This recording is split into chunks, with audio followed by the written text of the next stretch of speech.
Hello, good evening. Hi, welcome to Emergency Hedge. This is the channel where Jessica teaches me Netrunner. And Dave teaches me Arkham Horror. We're coming towards the end of our journey towards the ends of the earth, Mm. aren't we, Dave? How are you feeling? Excited? Yeah, I'll be sad to see the end of it. But also, it's been a long trek Yes, to it the North absolutely Pole. has. It absolutely has. I would be glad to see this in our rearview mirrors. Fun though it has Yeah, been, fun, much though I'm looking forward to this evening. yeah. I think you were saying last time that you've started to notice little irritants with your deck, which is sort of the thing that only playing a different deck fix. Yeah, I mean, there are more than 50 investigators in the game now, so yeah, it would be very odd if I immediately went and did another Dexter deck. But I'm ready to do a different It's not Dexter 50. deck. I think so. Yeah, yeah, Is that including all the alternate so and so ones and stuff though? Or is Oh, it is that I don't know. I have just heard that said, and I haven't counted up myself, but I think not. Um, so let's count the campaigns for fun. We've got the core set because that's got 5 investigators in. Dunwich, Carcosa, The Forgotten Age, Circle Undone, Dream Eaters, Innsmouth Conspiracy, Edge of the Earth, the Scarlet Keys, and the Feast of Emerald Vale. So, including the core set, which had a full set of investigators attached to it, that's 10 releases with yeah. at least 5 investigators in each, some of them 6. And then there's also the 5 investigator starter decks, all of which have another investigator in. And there's also Susie.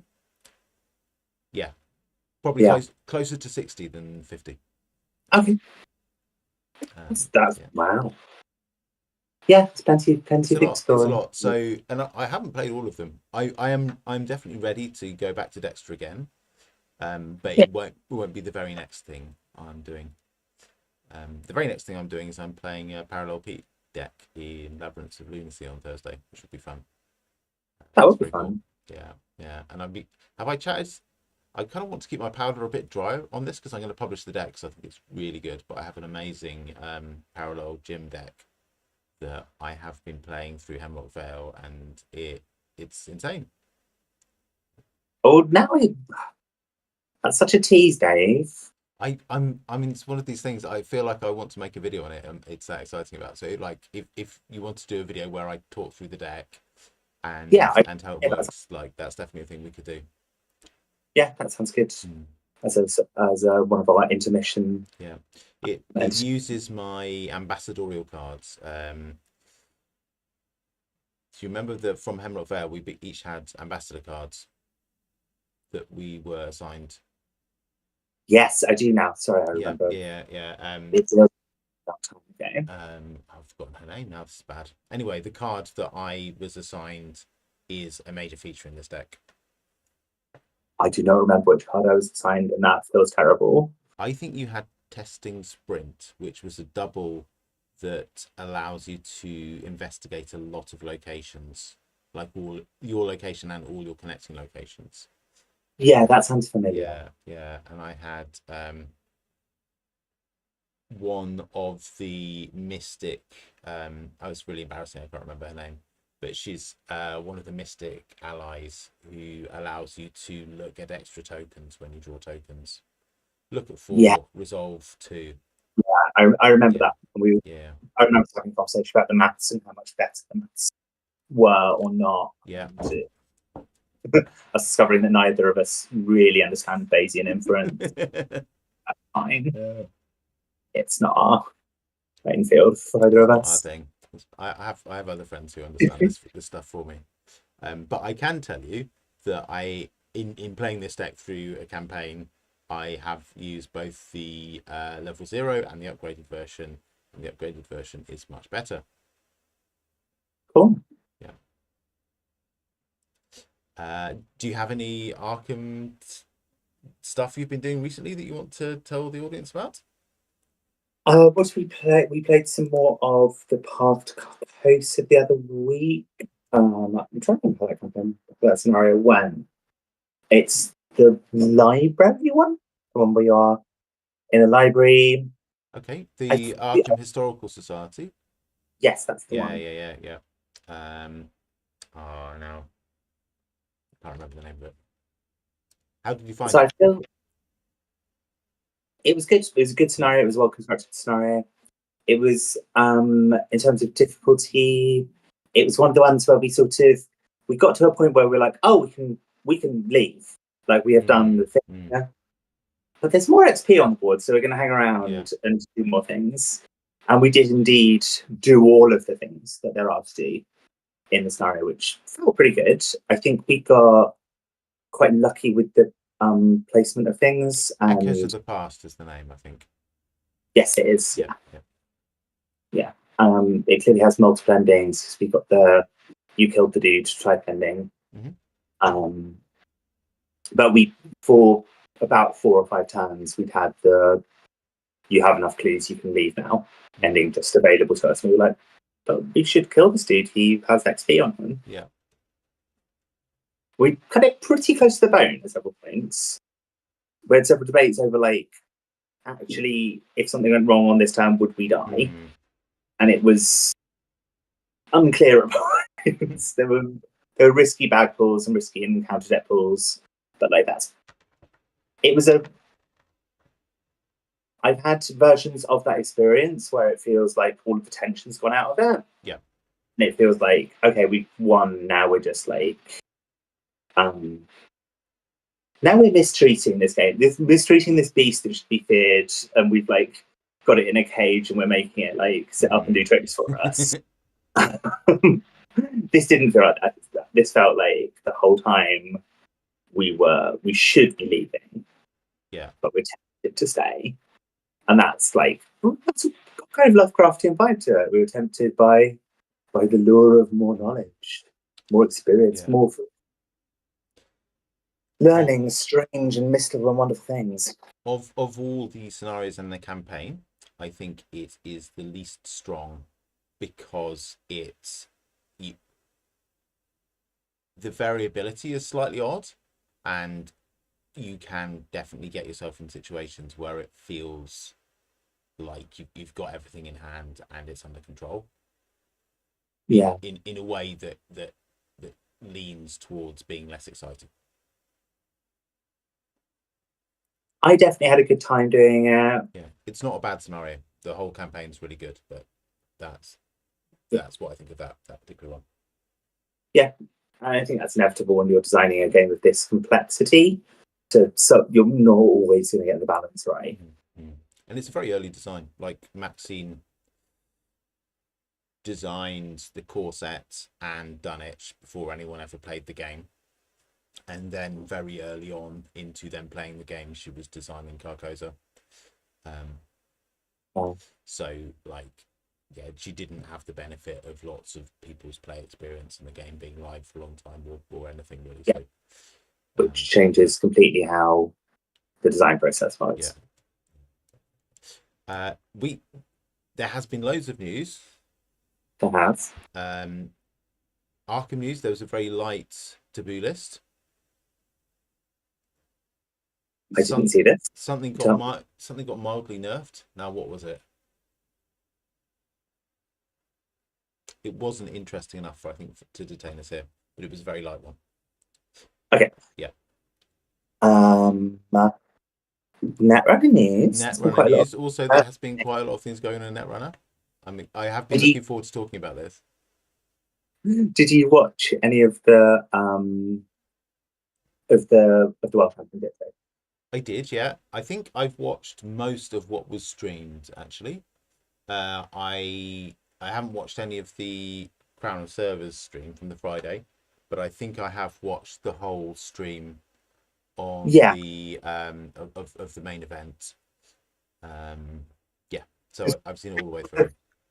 High enough quality that I might go back and watch the Crown of Servers stuff, even if it's not. Obviously, you want to know who wins the World Championships, and the Crown of Servers is like of interest, but not as much interest. But like, it was really well put together, like Yes. really, really really done. Um, I stayed up late watching the final game, and actually had like I'd stayed up too late. I'd started to nod off just as the last agenda was stolen on the final game, and that Oh woke me wow. up like sudden. Wow. Yeah, Um, uh, I think was P one of my picks. So you got me to pick out which corp and which runner mhm. would be in the finals. Yeah. I think I might have said PE. I think I might have Yeah. said a Yeah. weird PE doing something. So a weird kill combo deck is what I said. Yes. And then I said a boring lat on the other side, which isn't true. There were Yes. lots of boring lats in the top 16. That's Yes. not entirely, Yeah. but Yeah. like, there were lots of straightforward lats, let's say. Yeah. And then the actual deck that actually won, I think, was doing something different and interesting. Narasana. And I had Yes. spots the whole of the meta. Yeah. I mean, I was just really made up. I like it.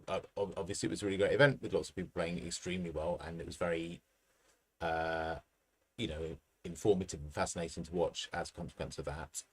But I was absolutely made up to see, because we had this whole conversation. We were like, will Arasana be come back into the meta for Worlds? Was one of the things that we discussed, and we kind of said maybe. And it's great to see our girl like stomping to the top of the table and dominating. Um, but like I was I was a bit sad not to see Spree pop off on stream. I know it's like the most boring thing that everyone's been talking about ever since Worlds is that a deck with Spree uh one World. I've never But heard of. it's my pet. It's one of my absolute pet cards from Yeah, Rebellion Without Rehearsal. You might recall that I have been excited about that card ever since. No one else, I think, in the entire of the fucking Netrunner community has had anything good to say about the damn card. And this is how little I knew about the card. I yeah. assumed it was some like ancient FFG card that everyone had forgotten. That's how I've known it. You're telling me it's in Rebellion Without Rehearsal. It's in Rebellion Without Rehearsal. Yeah, we probably have had a conversation about We there's probably like have. some military hardware on the front of it, and I probably nerded off about that. Is like, is she spray painting a tank in the art? Yeah, she is. How? Yeah. Why is? Yeah. What's not to like? Yeah, I mean, I spent quite a lot of time trying to make Spree and that other pet card of mine from Borealis that again nobody likes, the flux capacitor work. I had like a Spree flux capacitor Padma deck that was just mediocre. Um, but Yeah. so I've made a like few. I can't make any claim to have like foreseen anything other than the fact that I thought the card was cute. And yeah, anyway, I feel to some extent vindicated, and also just like super happy. Totally. I can see why I wasn't excited about it, but I'm having the same initial reaction looking at the card again now, of being like, Arizona can already do this thing. Like it needs or like feeling of like this needs a really specific board state for it to matter that you've got this card. Actually, it's a run event, and that's relatively important in the current meta. I don't think Arzan's deck was necessarily caring that much that it was a run event, but there are various ways with Yeah. Debbie, Downtown, Maria, and Swift, and Mhm. stuff like that that you can make your deck care about the Yeah. events. Yeah. I mean, my understanding is that like the two cool skateboard tricks that it had was spreeing a botulus. So Yeah, you ride a botulus with lots of tokens through 3 pieces of ice on a server, or getting a million clicks from Pikachu. Peach Chow. Yeah, the very I was going to say the very Brazilian card. It's Yeah, Portuguese, isn't it? I assume Peach Chow. I don't even know what it means. if you had it installed at the start of the turn, as in if you didn't use your Arasana trigger to install it on that turn, you could Yeah. get 3 off it in the same Yeah. turn, which would be cool. Yeah. Yeah.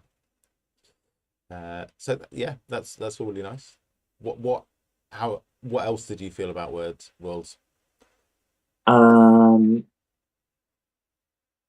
I enjoyed I enjoyed watching it.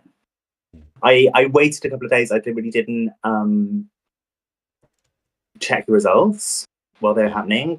While Worlds was happening, Yeah. I was with my girlfriend, and I made sure it was clear to her that I was making a personal sacrifice. Good. But Yeah.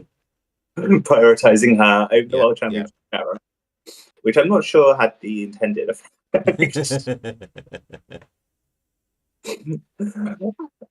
she's like, oh yeah, so like, yeah, I guess I'll try and think of it as if like you were someone who's into football and you're not watching that. Yeah. Okay. Yeah.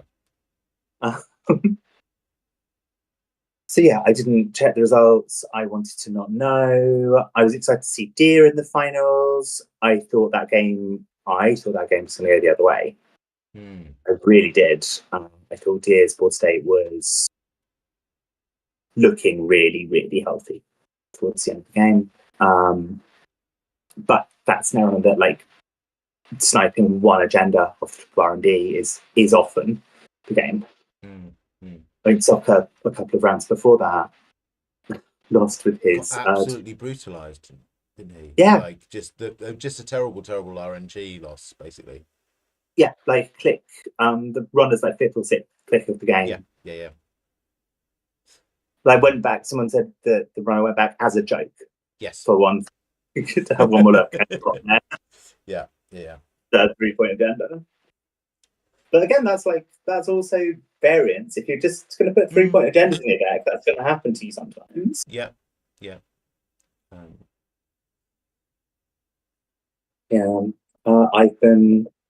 I'm going to Nats in. It's the third today, isn't it? So it will be 2 weeks yesterday. Yeah, that sounds right. As I mentioned before we went live, I'm about to buy my ticket. I don't quite know what I'm doing there or where I'm going to stay, but like, have ticket, will travel. Well, I haven't yet, but like, I'm coming. Tell me what your plans are. I'm going to stay with my sister. She lives in Bristol.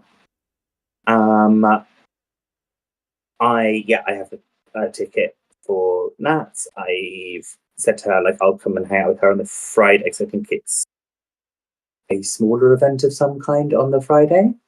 Maybe some sort of team thing. I'm not sure. I haven't internalized it at all. I haven't internalized it either.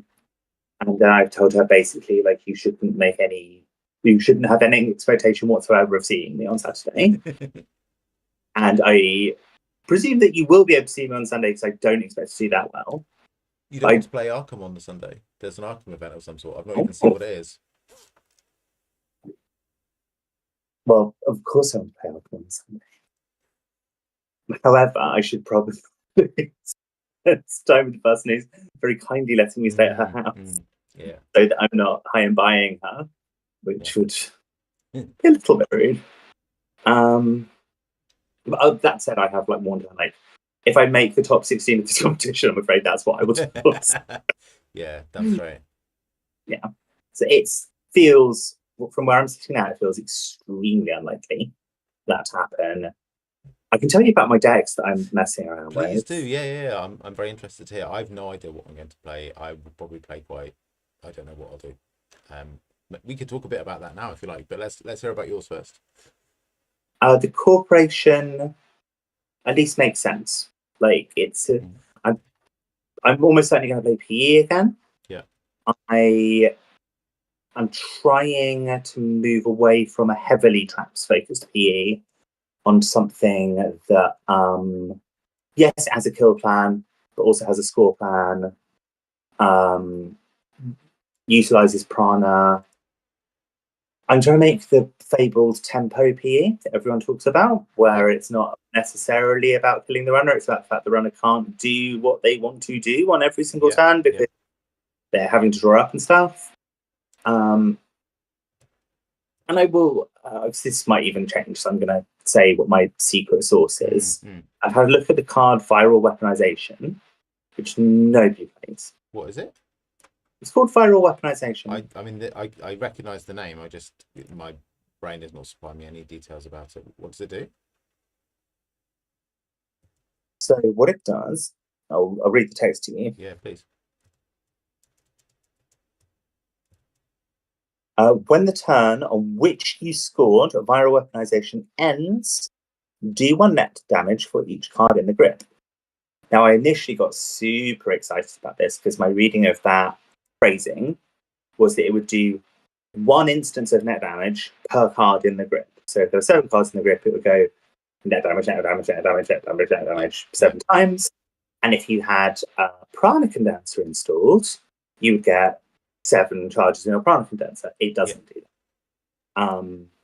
It's one of those things where I've asked like the rules people, why doesn't it do that? And they've given me an answer which clearly makes sense to them. And I feel like, but that's not what the card says. The card says, do 1 for. This is me being. What it does do is it will do in P, it will do a damage when you score it. Except because if you've got a prana condenser installed, it won't do that damage, and you can take that as saved prana damage. And then at the end of the turn, it will count how many cards there are on the grip. Yeah. And it will do 1 big block of damage, 1 big block of say 5, 6, 7. X damage when X is the number of cards in the grip. Yeah. But you've got 2 bites of the cherry with prana. Because you can stop 1 of those damage as well, and the rest still happens. Yeah. Which is exciting. Because any card where you get to pretty much wipe the runner's hand and put tokens on prana, I mean that they now must immediately deal with prana. Yes. And refill their hand as quickly as possible is exciting. Yes. And that's a good combo. In an ideal world, you might already have scored a false lead, in which case you could do that, wipe their hand, they go, draw, and you go, that's the end of your turn, I will now kill you.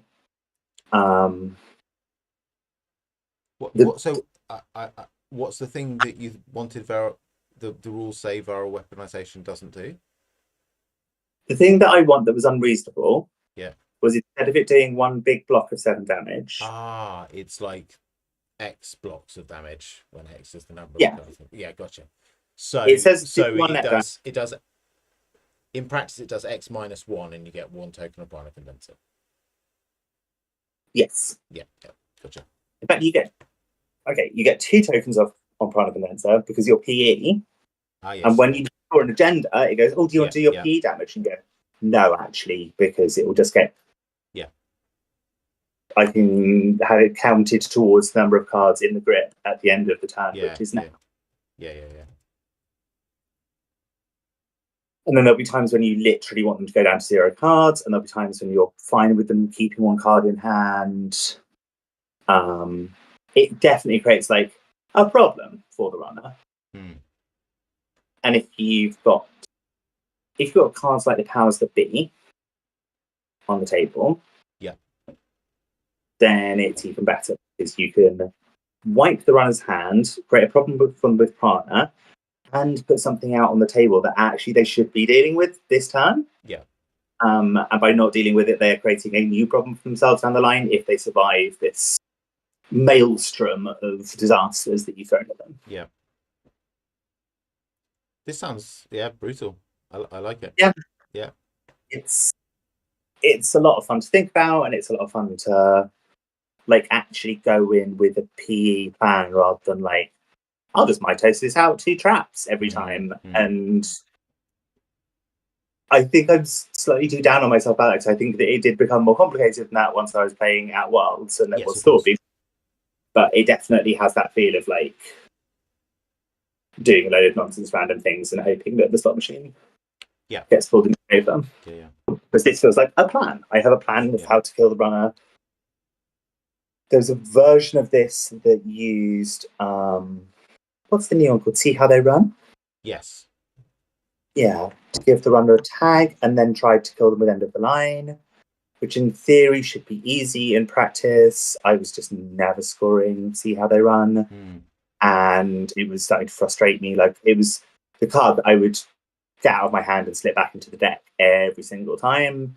And so I was like, okay, you've got like a quarter of your deck dedicated to a win condition that you seem to be actively avoiding using because it's a bit too much of a faff. Why don't you try something else? And the fire weaponization thing seems to have some legs. So it's an agenda viral optimization. Yes, it is. What kind? It says it's a research and security agenda. How many points is it worth, and how many? Oh, it's a 14. It's a 14. That's yeah. Yeah. That would have been a more reasonable answer to your question. It's a 14. Yeah. The other half of this secret source that I'm looking at is putting Holloman in my deck and being able to then sneak these out. That sounds cool. Also, I mean, like it's the kind of Scooby-Doo meme, isn't it? It's like, let's see what your crazy trick is underneath the rubber mask. Oh, it's Hollow Man again. It's like everyone's crazy trick is the Hollow Man. With no shade. I mean, like the guy rocks. I've been trying out cohort guidance program as well, but like they don't cost quite enough to trash, in my opinion. And actually, they're like, unless you have plans for what to do with the bunch of cards that you've thrown in archives that make sense, unless your plans make sense, I don't think it's actually that good a card. Yes, I think. Yeah. It's discarding and flipping, isn't it? It's the two modes that it's got. And one thing it does is it makes me really, really, really miss my Dear Pal Nanocivic grid. Yeah. And I am going to be, it's like literally as soon as we get Ag Infusion rotated, I'm a one-man crusade to unban Nanocivic grid. Bring it back. It was bloody great. It was loads of fun. Yeah. It's such a good example of where it just needed like one line of errata. It was obvious to everyone that to say, you can't put this on archives. And it was so weird that Zato Grid had like, don't use this on a central server. And I can't see what the problem is with Zato Grid being used on a central server. Because there's a really obvious problem with Nanocivic Grid being used on a central server. Yeah. You can't win them all. And you'll run a deck? My runner deck is I'm obsessed with the idea that Julie Maria is a good card. I've been trying to prove this thesis for some time now. Yeah, I'm on the pro Julie train. Yeah. Despite all of my experiments suggesting otherwise, that actually Julie is not a good card, my brain goes, but surely spending 2 credits for 3 clicks is a bargain. Hear me out, Jessica. Hear me out. Julie Maria, Spree, Flux capacitor. The flux capacitor. Yeah. Profit. With aside from the Spree, I have been looking at builds. Oh, you have? Okay, cool. Yeah. But then it's like, what do you actually use this extra click for? And the problem is all of the answers to this question get progressively more and more janky until like today I sat down and I was like, I'm going to make a sensible version of the deck that I've been trying to make, one that doesn't doesn't become an absurd, impossible Rube Goldberg machine of mediocrity, which the have. And I settled on 80 cards being like a reasonable number. Oh my! And I played it, and it played weirdly well. And I was like, "Hang on, have I done some sort of like perfect ratios thing?" But I think I might have just got lucky a couple of games. What are the payoff cards that you're looking at? Pauli's Cafe. Okay, so here's the plan. Here's the plan, Dave. Yeah. Well, all we need. Which idea are you using for this 3 madness, or 4 by the way? cards in combo. I'm sorry. Which idea are you using for this madness, by the way? Probably Ari. I've tried that as well, but my reasoning is, if it's going to make sense, it makes sense because of Lilypad, or possibly because of Masterwork. But let me tell you the plan first. Yeah. which is that we use Julie to install things on Paulie's Cafe. Yeah. But why? What does Paulie's Cafe do? Rubbish shit things. unless you put an enormous amount of work into it, and then it's sort of okay. Yeah. Paulie's Cafe, you can for a click install a program or a piece of hardware on Paulie's Cafe, and then for a credit at instant speed, you can install this thing. Right. So they're not installed when they're put on Paulie. No, they're not taking up memory, which is good. Yeah.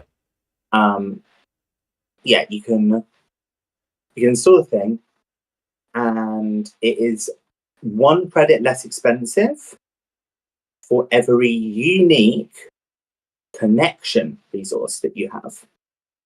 Right. Okay. Yeah. Julie is a unique connection resource. Yeah. I've often commented on the fact. Yeah. However, the thing that should have actually put me off this idea months ago when I realised. At first, I just assumed Paulie's Cafe was itself a unique connection resource, because that would make sense both thematically and design-wise, that it wasn't going to charge you more for installing something that you just installed on it. Like the most it would ever cost you is what it normally. Thematically, is Paulie's Cafe a franchise? Are there like 10 million Paulie's Cafes all over the place? It's designed by a 2018 Eternal champion. I think it's Lost Geek, right? So you should ask him about what Cafe does, and also ask him why he's chosen to not make it itself a unique connection, because that's what makes the card bad. Yeah. It doesn't even. It's not even neutral. Oh, here's the other thing that makes the card bad. It doesn't say on each turn. It says on each of your turns. This is the other thing I misread about it first. I was like, oh, cool, I can double up by doing this and this and this. And it's like, actually, no, you can't. It will only work when you're doing on your turn. DZMZ chip, or whatever it's called, does work on your off turn, though. So that's how we're. Oh my God. When I'm saying it out loud, there's so much jank in this. I love it. I looked at one card and I was like, how do I make this good? And I brought in a different, quite shit card. And then I'm like trying to do 10 different things to make a quite shit card. Okay, in theory, if this setup saved me a click and a credit every time, which I think legitimately it could do, and drew me a card a lot of the time. Yeah. Because I've got Lily Pad. Yeah. Yeah. In theory, that should be really good. In practice, what happens is that Acer Group win just as I'm almost got yeah, I'm like 4 or 5 turns at most away from having it set up. They just win on 10, and it's ridiculous. Game's too fast now. Some people just have no appreciate for the true art of jank. That's the trouble. And they're back. Like I want to make it very clear that on this channel we don't say that all of your approaches to playing these games are valid. They're bad people. They're wrong. They should not do it. I'm joking. To be clear, I probably shouldn't take this to net, and I say that because it makes my head hurt playing it on JNet. And if that's happening when JNet is handling like 90% of the interactions and the triggers and stuff, trying to do it in a top level tournament environment will kill me. I found it really difficult to do the Arasana deck that I was doing at World. It was causing you trouble, I recall. Yeah. And this is like, in order to actually get the value out of what I'm doing, you have to remember so many things. And unless I put loads and loads of reps into it, or find a much more simplified version than what I've got, I also can't take an 80 card deck to Nats. Like I physically don't think I should. You can, but it's ill advised. It's ill advised.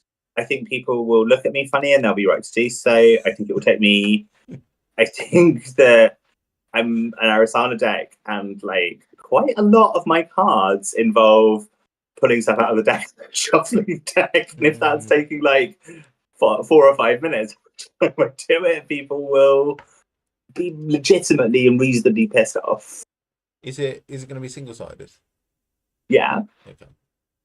Okay, you're right. That does make it a bit easier. It I think less obnoxious as a practice. I think 60 has to be the. I did consider 69 as like the funny number of cards to have, but I think people were doing 69 card world tree deck, and it would be funny to just go. You don't need one tree. You just need to like know what you're doing. World tree wasn't a problem. Yeah, people like me had a problem. If I'm when I go to Nats, like I'm gonna have to net deck. Like there's no way that in a fortnight having not played Netrunner basically since June, I'm going to be able to create decks and play them and do anything other than humiliate myself. Realistically, that's what I'll do. Like, yeah, but this is my way of getting back into the meta, is to design something myself. And then, when it gets to like 3 or 4 days out rather than 2 weeks out, I will reluctantly go, Boys Cafe is shit. Julie is a bit too slow to the payoff to be worth it, because you need two cards. So I purposely set up the ratio so there's like three times as many things she might use as copies of her, and I still end up with 3 of her in my hand and nothing to use her on. It's enormously frustrating. I think there's a word for that, right? There's a word for the cognitive bias when you remember the stuff that goes wrong, and I'm very guilty of that. You don't remember the things that go right, because that's true. Either you've not tried this deck enough times, which I find it very hard to believe, knowing you very well, or there's this bias in play here. Shall we find out how much of my life I wasted trying different versions of this stupid idea? Only so long as we're gonna collectively agree that it was a glorious and a valuable use of your time. 10, 15, 18, 30-ish. It's looking like it's somewhere in the 50s. Okay, yeah, 50 yeah. ups. Yeah, that's definitely enough that I find it hard to believe that you're getting 3 Julies more than you should do. What are the other payoff cards? Debbie Downtown Moran. Yeah. Theory is good. So, and that you take the credits that you've built up on her from run events. It doesn't need to have any credits on it. Okay. It's the cool thing about it. It's actually the most flexible of the cards that work with Julie. So it just says run a server. Okay. So it's actually really good for deep dives. Oh. Okay, yep. Except I have come to the conclusion that there's already a tool in Shaper for doing a deep dive, and it's called Pikachu, and you can teeter it, and it's better than having a 2-card jank combo. Yes. And so all the decks now have Pikachu in as well, which makes it all a bit redundant. But it does say run any server, which is cool. But perhaps having those skills spread across 2 different cards, I don't know, it feels like there's value in there somewhere, and I'm just not quite finding it. Hannah's one you can use. I put that in and taken it out again. Poorly Synergy. Aesop's has got Poorly Synergy, but doesn't have Julie Synergy. But it's good enough that I put it in there anyway, because in Solid Coalescence, slightly more cheaply with Poorly and DZMZ, and then selling it to Aesop's is enormously profitable. I was when you were talking through the text on Poorly's Cafe, I was thinking that it had the potential to make Coalescence even better. Yeah. One of the many secret shit things about it is you can never get the number down below 1. You can never install this for free, no matter how good your other stuff you've got. So you always have to pay that 1 credit upfront cost. Oh, you pay 1 credit upfront to do the thing, and then the install cost is lowered by however many. various different factors. Yeah. You always have to pay that one. The only way you can sort of get around it is with like shot money or overclock money or whatever. But that's not Paladin Puemo. Yeah, or Paladin Puemo or Urban Art Vernissage. I'm looking at an Urban Art Vernissage version of this deck that might be quite interesting. Yeah. Is it Paladin? I'm sure. I'm one of the companions. Surely must work with boys. Paladin is installs, and it installs anything. Is it in install costs that you're paying on Paules to activate the? Oh yeah, sorry. No, there's nothing that pays this cost apart from credits during a run. Yeah, like Chesva does it as well. Yes, yeah. Mantle doesn't do it. Yeah, sorry. The credits that you get on Debbie can do it. That's a thing you can do. Yeah. I'm enjoying this dive into the jank vine. It's a Rube Goldberg machine that when it works perfectly, it's a Swiss watch of mediocrity and dirtiness.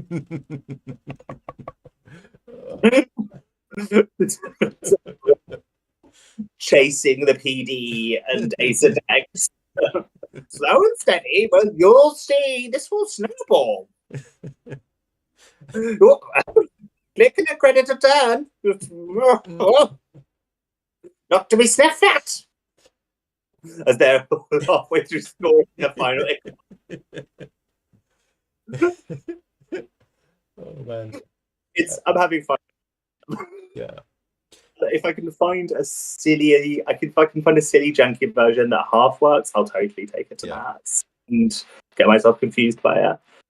But I can't take an 80 card version of Nats even as a joke. It's not fair on the other competitors. What should I net deck, in your opinion? This is where you talk me out of net decking the world's winning Arasana deck. Because that's the one that excites me most out of all the decks, because it's got spree in it. And the whole time, all the commentators would be like, this is a very complicated deck. Nobody should be touching this deck. It's probably not safe for humans to try and play it. Your brain will to think about at all. Yeah. I think if that deck excites you, Dave, you should put in the reps and you should change exactly one card so you can say it's your deck. And then you be like, actually, I disagree with the world champion. I think that I've Paules Cafe is the secret sauce.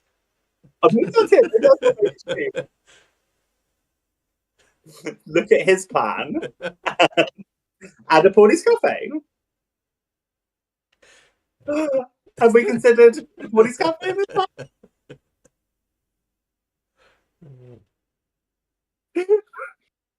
It's a really good card, I promise. Works so well with another good card, which is really they're so good together. Really good. Oh man. The low cost of just 3 credits up. This is how crazy I've been going over this, Dave. I was considering maybe it would work in Seb. Maybe I should do it as a Seb deck. Come on, you've tried it in every. That would mean you've tried this in every faction. Maybe I should do that. I mean, it's connections, isn't it? I mean, Seb's ability does directly interact with putting connections into play. It's not. Yeah. Aside from the fact that Seb is already dirty as fuck. Yeah, just too slow. Bless him, poor guy. Yeah. In fairness, what makes Geely too slow? She's usually click neutral on the turn that you install her. It's money. It's that you want the extra clicks as early as possible. Yeah. And the time that you don't want to be spending 2 credits on a resource that very, very gradually gives a little bit of marginal value is right at the start of the game. That's when you don't want to be doing that. I mean, that is Seb's ability. It is Seb's ability. Maybe it would actually make Seb feel faster as well. Although I have a suspicion Seb doesn't lack for clicks, actually. Yeah. Well, I mean, all of the thinking that I did about Geely was about turning various economy cards into daily casts. Yeah. Liberated account is the most obvious, like, Yeah. good part of this. But then you're spending 8 credits up front, so great. Hold on just 1 second. If I don't go for this Arizona deck, is there another deck that you would suggest that I should net deck for UK Nats? I feel like the deck that's good at the moment and is quite straightforward remains Hashiko. I know everyone's playing. I know that like the top competitors were all playing some sort of shaper, but I think Hashiko remains very straightforward to get value from. Even more straightforward than that, I think. Access a card, except when it wouldn't be a good idea to, is a really easy thing to do. It's a bit easier than being like, well, and if I play that and then I put this in, now then I will have 3 cards and I'll get my lat draw on top of. Should I be caring about my lat draw this turn, or should I just be trying to win the game? Which is, I think, where the real skill in lat lies. Yes, you should try and get it as many times as possible, but there are times when there are just more important things to do. Yeah. Speaking of, we should probably play Arkham. I know it's times. I think we should do this more often, Jessica. We always have a lot to say to each other and have loads of fun. You need let's just have a very quick recap. Oh my god, I've inceptioned this. Quick. Let's get out of there. Wow, that was rough. And then we do this and that. This. And oh, there we go. Okay. I have not shared my screen with you, but the stream is now showing your Stella Clark deck. Cool. Should I tell you the card that I liked the look of? You had a idea, which was just to replace the Alter Fate that I'd Test of Will. Yeah. Well, sorry. But I'd found a card that just looked sexy. Yeah. Called Burn After Reading. Okay. It's for discovering clues, which neither of us are very good at. It says exile a level 0 to 5 card in your hand. So 2 clues to your location. If the exiled card was level 2 or higher, remove 1 doom from the current agenda, then exile Burn After Reading. It's a very good card. Do you know who designed this card, Jessica? Who was that? It was the Council in Exile at Gen Con 2020, of which I was a participant. You designed this card, Dave? I helped design this card. I didn't. There are some other like community designed Arkham cards that I had more sharp elbows in the discussions around, but I was one of the participants in designing this. It's a good card. Well, as one of the people who created this, do you think I should put this, or do you think I should put Test of Will in my deck? Let's just check what Test of Will is. Test of Will is what's it? Encounter Stop cards. Shit thing. Yeah, encounter cards, cancellation. Well, yeah. Well, I think if you find it exciting, then you probably should. I guess the determining factor is how many level 2 or higher cards do I have that could, in theory, be exiled? So you've got Derringer, Old Keyring, Granny Horn. That'd be a miserable end to this campaign, but yeah. Scavenging. You've got 2 copies of Scavenging on your deck. Which I never use. Which is a mistake, I think, because it is really good. But that's by the by. You definitely don't need 2 copies in play. So you could definitely exile one of those. The other option is Alter Fate, which I think it would be a mistake to exile an Alter Fate instead of playing. This is the final scenario, right? This is the final scenario, yeah. I do agree though. This old fate's a bit too good to want to. Yeah, it's too good. I wouldn't do it with Alter Fate. So it sounds like I've got like about half a dozen Yes, I potential. mean the derringers and the key rings you probably want to use more than exile. But if one is burning a hole in your pocket towards the end of the scenario, Yeah. when Doom's ticking out, yeah, Yeah. it's a good option. Okay, I want it. Cool. I want it. Good. Half the time we'd use an Alter Fate on an Ancient Evils anyway, and this feels like it's doing the same thing, but also getting me some clicks. Yeah, that was the point I was going to make. Yeah. Cool. Cool. I will lose. I will admit defeat with what that card's called, where you throw the thing at the person. It didn't happen. Out of desperation, I was never desperate enough to use it. So what you planning to do with it? Well, I've got to take a card out to put a card in, right? No, you don't, because you exiled a test of will last time. Oh yeah. Cool.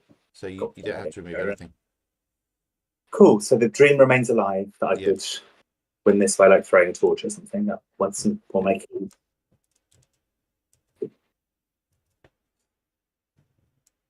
Okay. I'm just trying to get our heads to an appropriate size on the screen. That's wrong. Okay, that'll do. There we go. Get me to place. Right, we're in Tabletop Simulator. I assume we refresh our what's the word? Companions? Partners? Do you want to take a different one? I'm definitely taking Avery Claypool. I feel like I'm going to stay with my choice. Yeah, friends. Yeah, I feel like they've been with us long enough that it would be some sort of bad faith to switch at this stage. And I assume our clues get wiped out as well. I would assume so. Yeah. We hang on to our what they called seals, right? So specifically, we hang on to the seals. The seals we take. So we've each got a dormant seal. Arf, arf. And we are beginning the vaulted corridor. Cool. I'm just putting my deck. Did I imagine you getting that card? Which card? Card that we were just talking about. Burn after reading. Yes. You did imagine it, but I'll get it if you start reading the campaign guide text. Sure. Let me do the last couple of bits of taking my deck in an ordered fashion.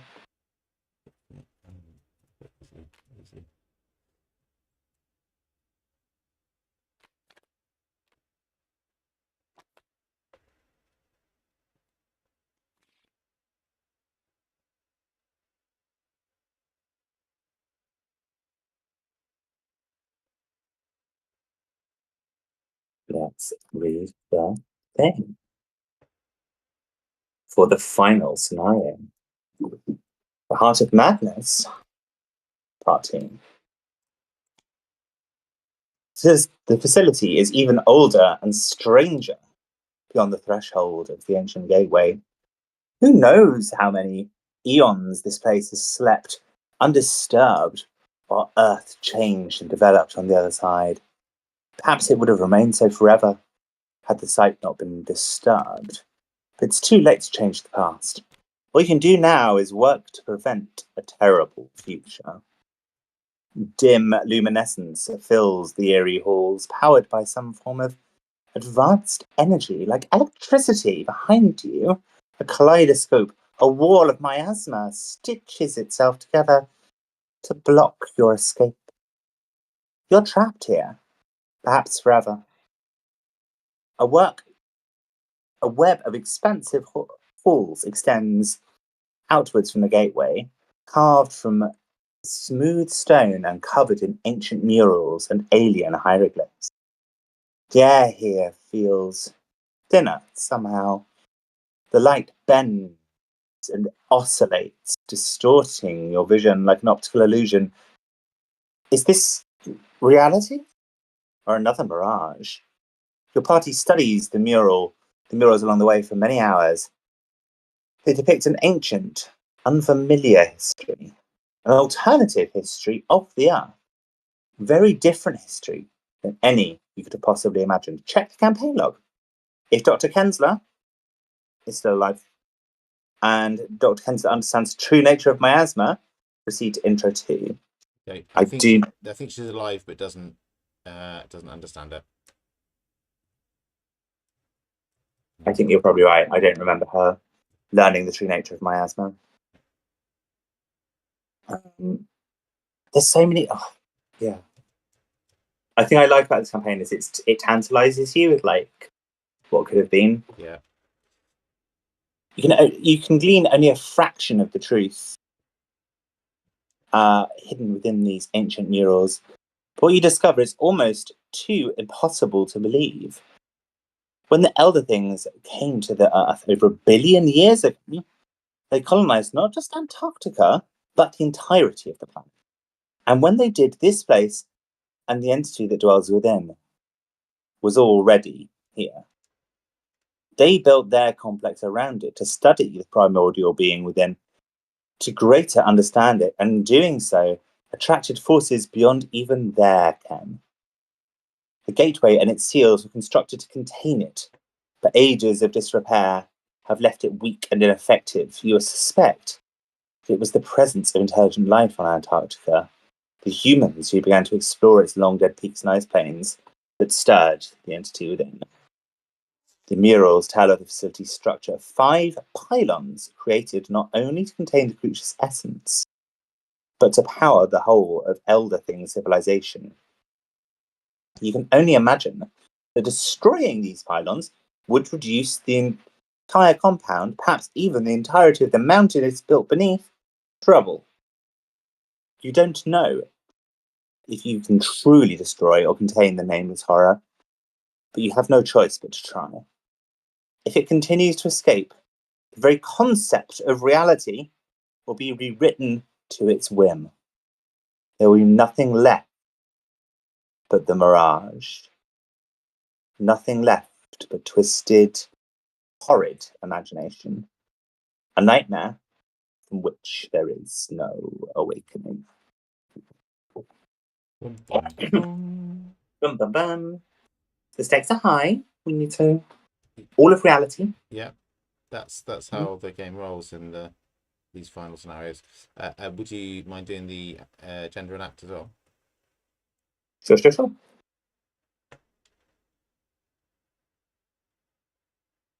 The agenda says miasma has completely consumed this part of the facility. The walls and ceiling drip with polychromatic ooze.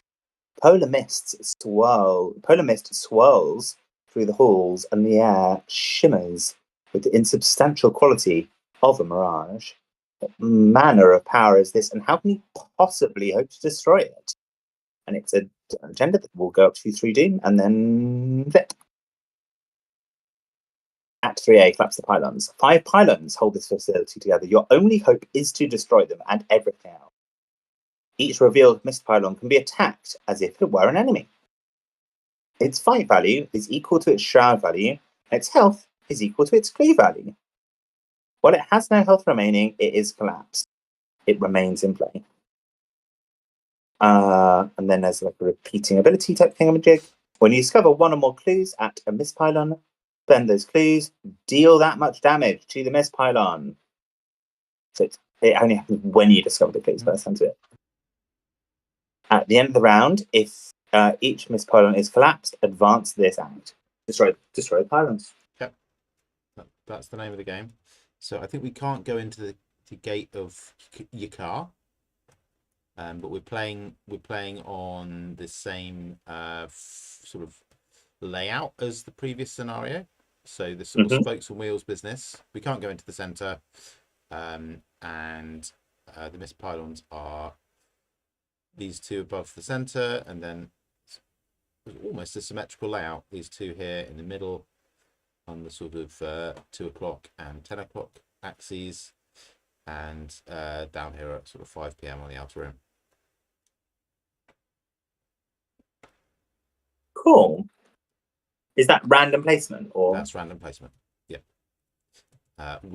If they had all ended up on the inner rim, we would have had to redo the randomness. But other than that, it's just random. Should we draw our opening hands? Yes.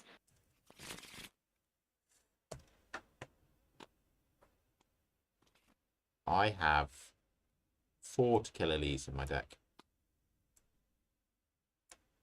Yeah, I was going to check bits and pieces like that. I think I got rid of most of mine last time. I think you did. Yeah, because I've got that Poe book. I used that. Okay. Draw 5 cards.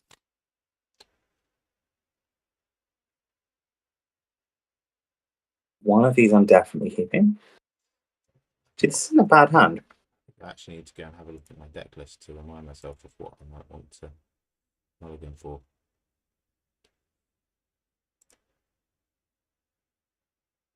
I'm not sure we explained this on stream, but Jessica got to upgrade her deck, and I didn't because we earned 1 XP, but I had my horrible weakness, the unspeakable oath curiosity in my hand at the end of the scenario, which means I gain 2 fewer experience.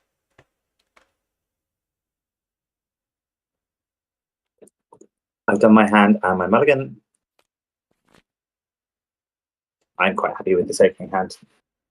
It's good for our purposes. Yeah, I think I need resources and things that kill things.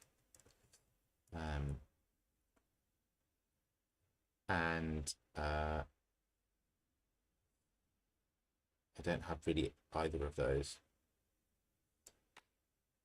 Definitely not going to hang on to that. I think, sadly, I'm not going to hang on to that. Probably have to keep the Hierophant and Showmanship because they're too good to discard at this stage. Is that a mistake? Maybe. I don't know. I don't know enough about how your deck works. Now I saw Anu in my opening hand, and I was like, "Well, that's definitely a keep." That's Anu is like the very definition of a keeper. Let's keep these 3, which is probably slightly conservative and mulliganing, but I've got a copy of Azure Flame, so that I think, that means that at least I'm not going to be stuck unable to kill anything. So that's nice. That is nice. We should, when you're ready, we should talk about our strategy. Yeah. So, okay, yeah. So the missed pylons, we need to get clues to be able to get into them. Yes. Yeah. So. Okay. Yeah. So we get clues to get into missed pylons, to kill the missed pylons, to win the scenario. So I think that, having read this act, it says when you discover 1 or more clues at a missed pylon. Yeah. i.e. I'm not sure what the purpose is of, for example, getting clues off this faulty corridor. It's probably not a bad thing to do. Well, we need those clues to be able to get into the missed pylons, to kill the missed pylons. Oh, can you not enter without? Yeah. Oh. As an additional cost for you to enter missed pylon, spend 1 per investigator clue. It's a group to get in. Okay, cool. That answers that question. Like I have what I need to start getting clues pretty much immediately. Great. I think we should, and then let's start getting into them, because I think the sooner we flip them, the sooner we can start killing them, and also seeing what is required to kill them. Yeah.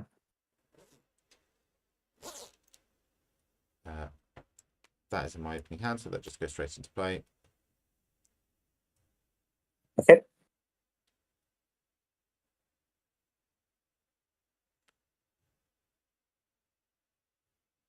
So I'm going go to first.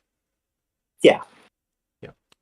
Because I'm going to get straight on with it. I'm going to Yep. get straight to clue ring. So for my first thing, I will install an anu.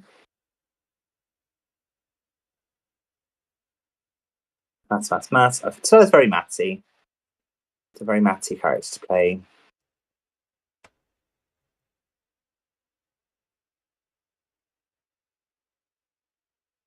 So if I wait till my last action, I will be doing this. Only a +1.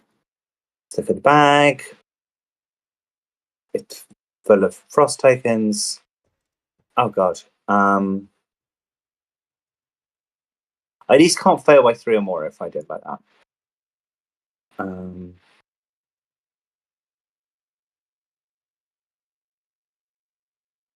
This is horrible, Dave. I'm looking at this bag and it's really horrible. It is a horrible bag. It's really grim. Yeah. I vote that for season 2 of Emergency Hedge, we don't play a campaign with frost tokens. Yeah, I agree. I've have frost post frostmatic trauma. Okay, let's stop everything here. Let's get this down.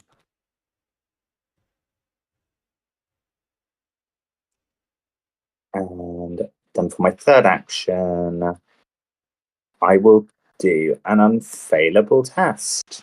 Cool.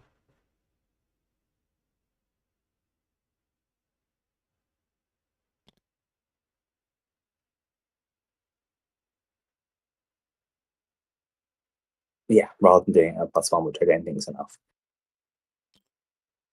Yeah, I've lowered the difficulty to 0.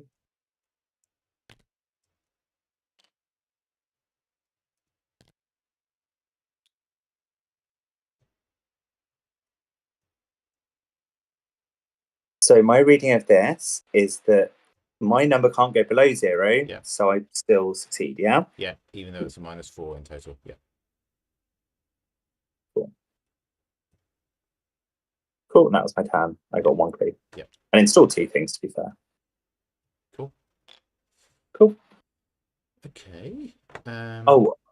Sorry, I should probably...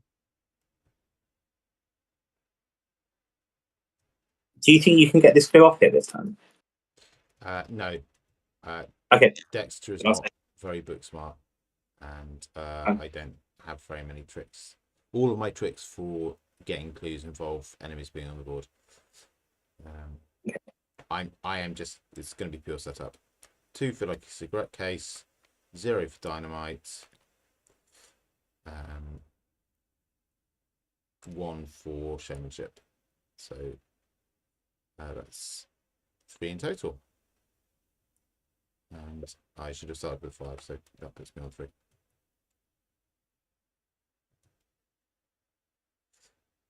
Cool. And then we do an upkeep phase. No enemies. Yeah, I should have spent one more resource than I have. And then we do the mythos phase. That's handy. 1 doom with 3. Cool. And you draw an encounter card. That's done. Oh. Okay. Yeah. Well, at least that gives me something to do. Cool. Do you want me to spawn it? Oh, it doesn't spawn engage with either of us, does it? It's Loof. Yeah. I think it's early enough in the game that I strongly support dealing with this now. Yeah. Oh, that's really pissing annoying. Oh, that's really pissing annoying. That's like the most annoying thing. Yeah, mixed with the penguin. That's very annoying. Yeah.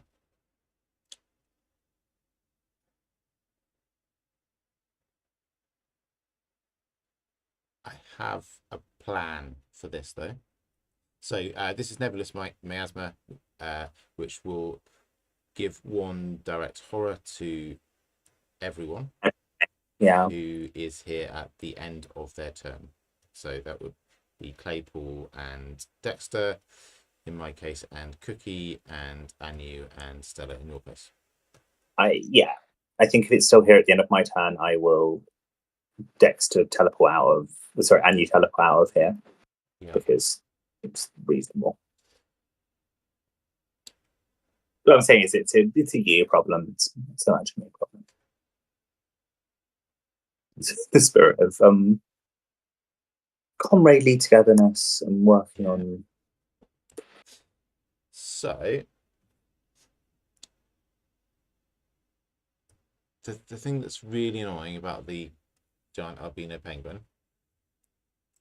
is it takes an extra action. Yes, it's the engage, it's the aloofness.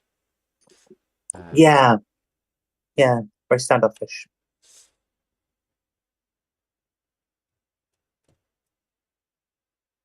So I could boot a card out of my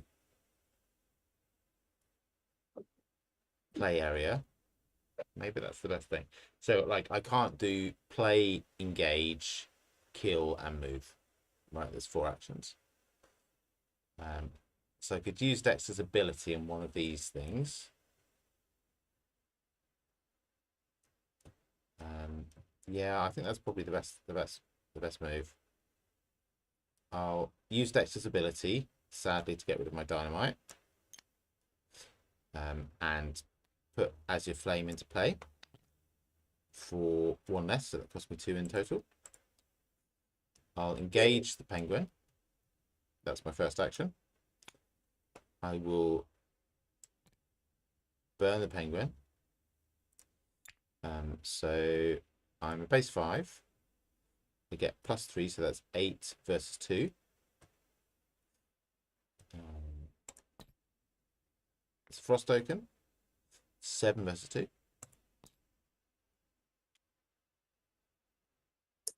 That's still a success. It does +2 damage. Hang on, what was that? So that was -5, 8, -5. So it was 3 versus 2. Oh, but I've got showmanship, so I've actually got +2. So it was 10 versus 2. -5 is 5 versus 2. So I'm 3 up. So I get to fire off my lucky cigarette case, which I never remember to do. That's nice. I kill the giant albino penguin. For some reason, I'm spinning Dexter around in delight, and I will move out of this location to, I think, this ancient facility just here. Cool. And that's my turn. Excellent. I will install this Lucky Rabbit's Foot when it lets me.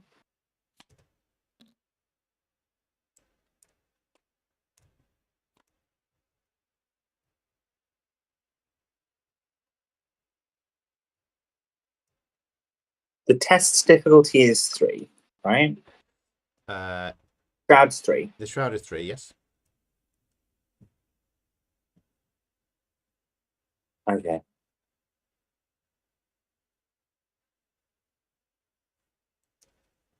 Why can't my brain do maths right now? Your intellect is 2. Is that why my brain can't do maths? You also have Anu, which can boost it if you need to. Yeah. I'm just trying to avoid a situation where I could possibly fail by 3 or more whilst pulling the Doom token, which unfortunately this situation is an example of. If you use the keyring, it can't though, right? If you use the keyring, it's -2 shrouds, so the difficulty is 1. No, or I could make the difficulty 2 by playing winging it, which I want in my trash anyway. Yeah. Yep.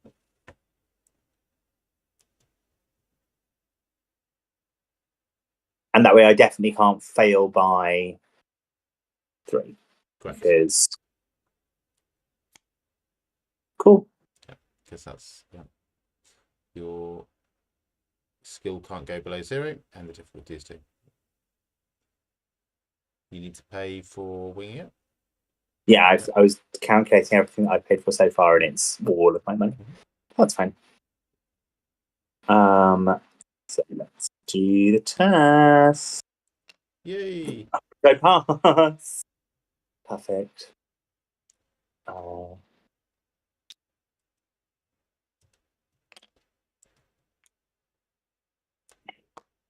Shall we stick together now? Yeah, not too far apart, I think. I could. No, I don't think there's any. No, there's no reason for me to go it. I think this is the best place to be, connected as it is to 2 different mist pylons. Yeah. Come here, and then maybe we can go to the 2 different mist pylons separately. Yes. This is a 4 shroud, so it's a bit more difficult to get clues off, but probably not impossible. So I've done 2 actions so far. I will and you teleport to where you are. Mm-hmm.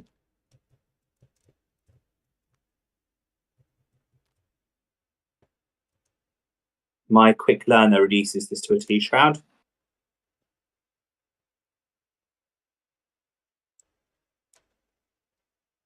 So I'd be doing it at even. But at least I can't fail in a way that creates doom, so I'm going to think about it like that. Yeah. And I have succeeded again. Great. Cool. That's in my turn. Cool. There are no enemies in play. Fair enough. We do an upkeep. All right. Cool.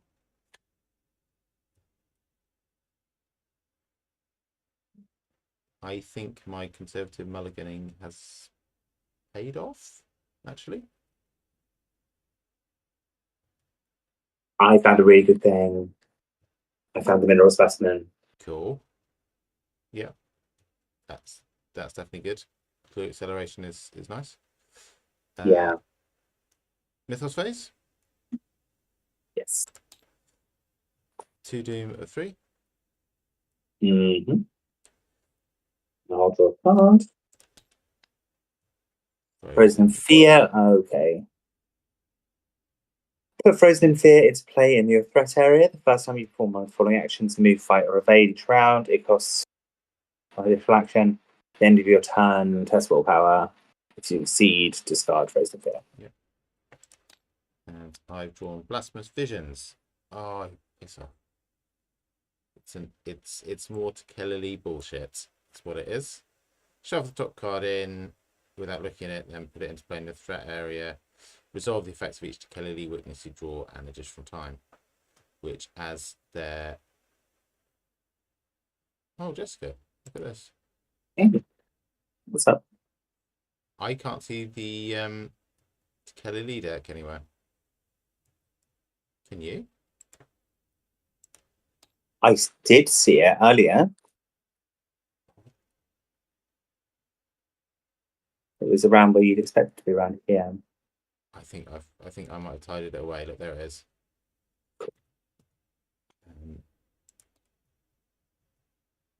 That's a shame. I was about to pretend that we're going to have to play without it, and yeah, what a pity that was. Okay.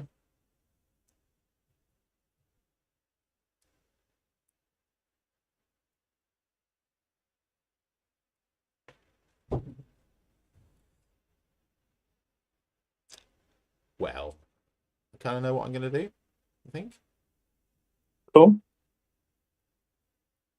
I'm a bit frozen in fear, which is annoying. Yeah.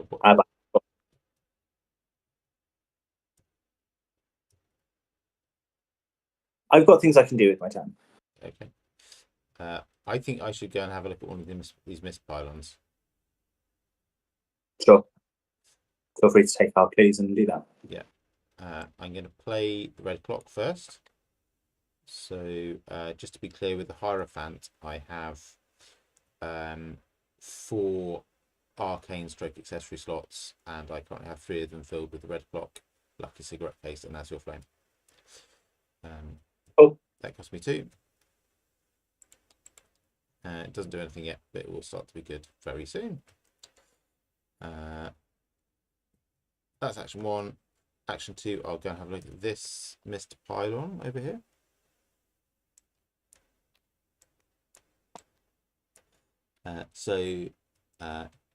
Oh, interesting. If you control the seal with the 3 dots on top of it and it is activated, you unleash the seal's power. Place the seal on this mist pylon. For the remainder of the game, each investigator gets +1 to each of their skills while they are at a mist pylon. Any of them? Any of the mist pylons, yeah. Cool. So one of the questions that I had in my mind when we were reading the setup for the scenario was, why are there 10 ancient facility locations in play, and why would we want to have to do anything with them? And I think this has answered that question quite well. I don't own that seal, right? What one do I own? I've got that seal. It's not activated, but if we have an opportunity to activate it, we can. Yeah, it's quite good.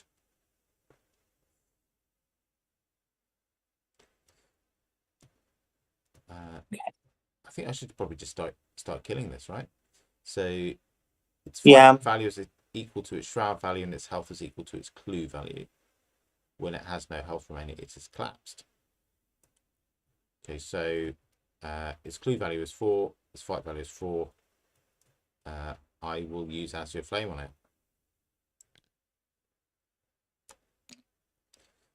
So I am an 8 versus 4.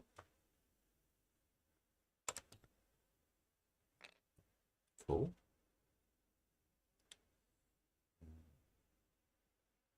+2, so that's definitely a success. Definitely a lucky cigarette case trigger, which is nice.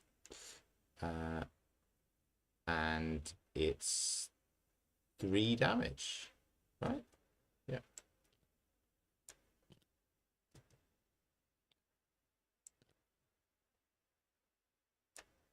Cool. So that's very nearly collapsed. Just need to do 1 more damage to it, and then it's done.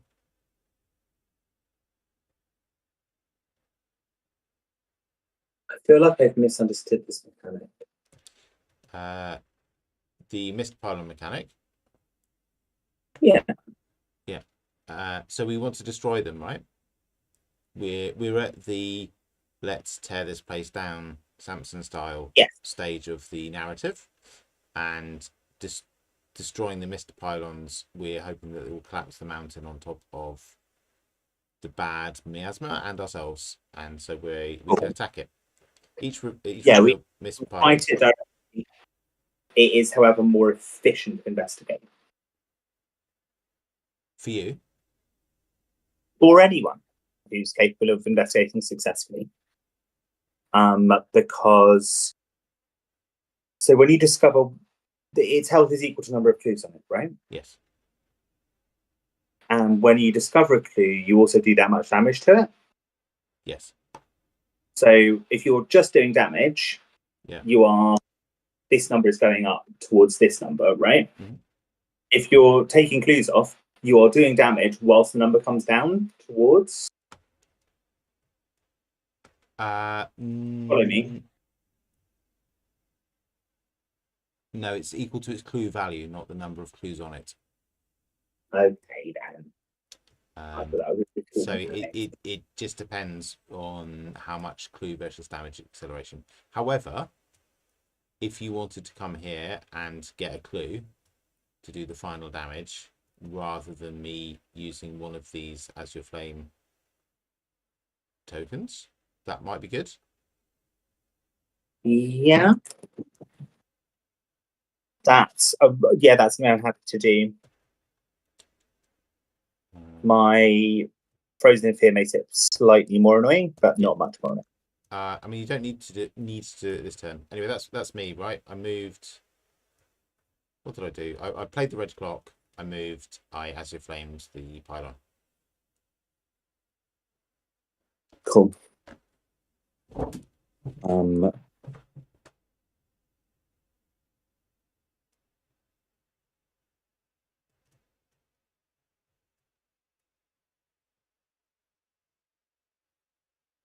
I will say it is more efficient in terms of we're going to need more clues to get into other places. That's true. Yeah. I think it's definitely more efficient for you. It's not more efficient for me because I can't really get clues. Yeah, I quite agree. One, do I want any teleport there? Still costing me an action, right? So Frozen in Fear. Yeah, that's right. Yeah. It's one additional action. Yeah. Mm-hmm.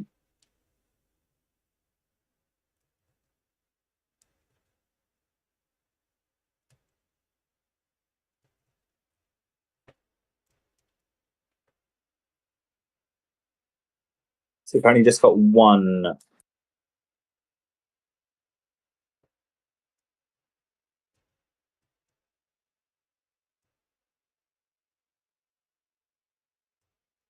Cool. So I'd be doing this at a +3.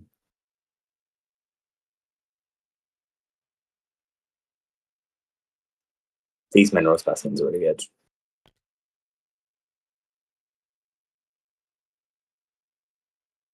Doing this at a +3. See. -1. You are to be treated as a frost token because we're at a pylon location. Okay. However, the mineral specimen says cancel each frost token revealed during this test. So I think this has been cancelled. Yep. It has been cancelled. Yep. This is this one. No, It says cancel each one that's revealed during the test. Yeah, I'm not querying that actually. I'm querying whether you do in fact draw another token. Okay. Either way, I've succeeded this test. Okay, cool.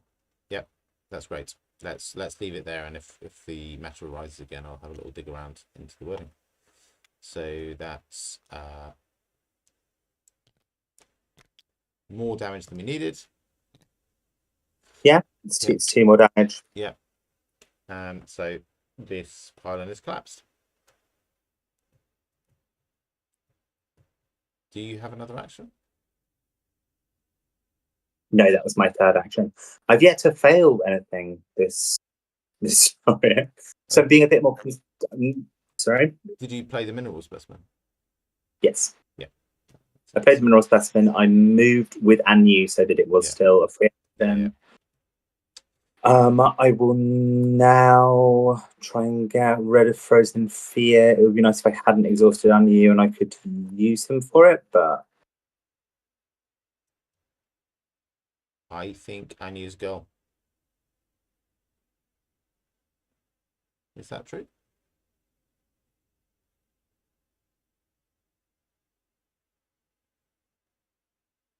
I could discard him to get more value, but I'm not doing it. Totally circumstances. Did you hear what I said? I thought you. No, I thought I heard you start a sentence. I said I think Anu's a girl. Anu's a girl. Oh. You could use neither rain nor snow to make sure that Frozen definitely goes.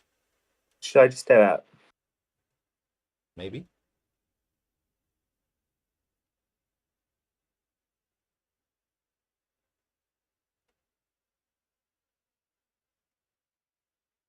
Well, actually, quick learner just makes it a 1, doesn't it? Does it? Is this during my turn or not? At At the the end end of at the end of your turn is not after your turn ends. It's at the end of your turn. Okay, if I'm doing it at +2, I'll just take those odds. Yeah. Well. Boom. Cool. Happy days. No enemies in play. Upkeep phase. Don't be a Cody, please. Yeah. Okay. Okay, that's kind of shit, but whatever.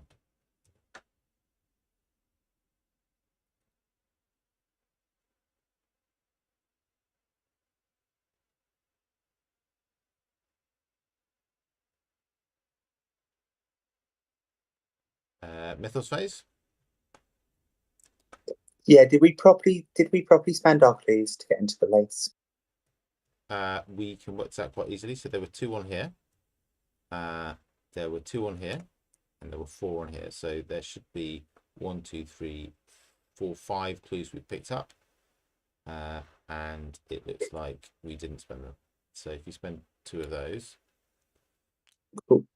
But I've still got enough to get us into the. yeah.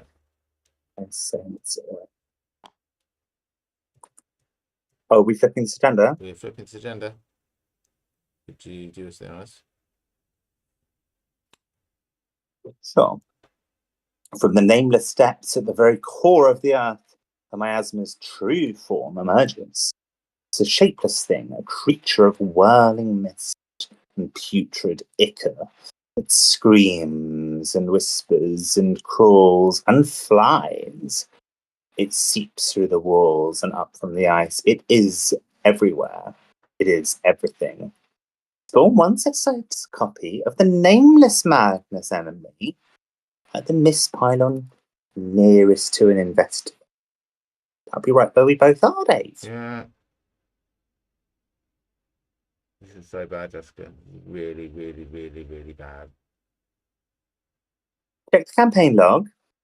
If the truth of the mirage eludes you, Which I think we've just established in that introduction it does.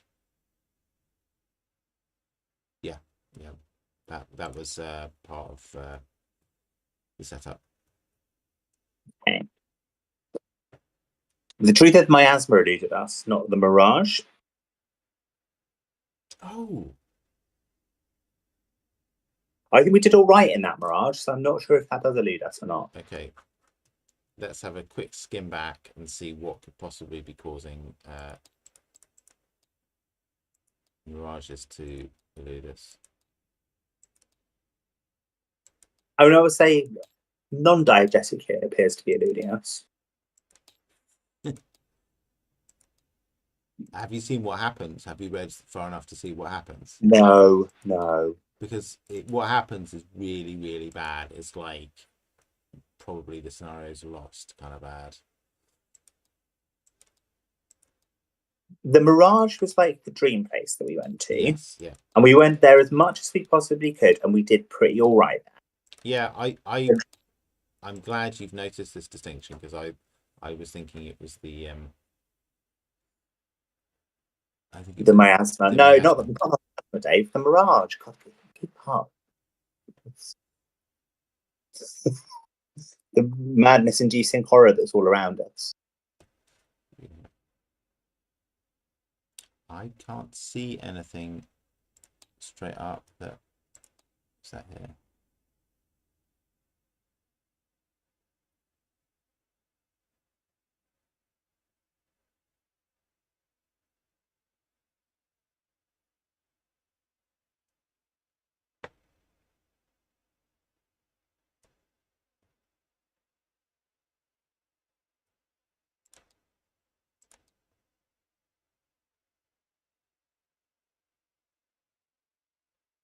Yeah, it's not anything in the resolution for that.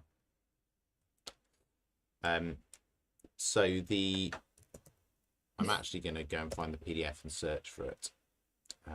Sure. Bear with me for a second.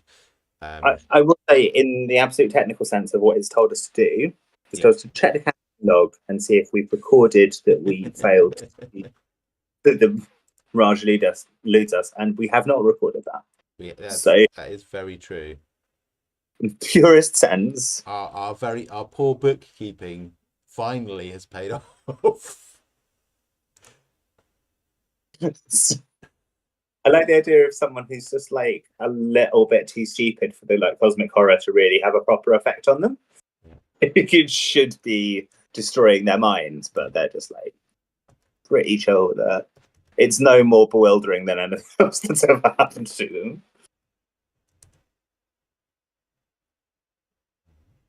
I'm gonna have some Haribo from our sponsors, Haribo, who sponsor us now.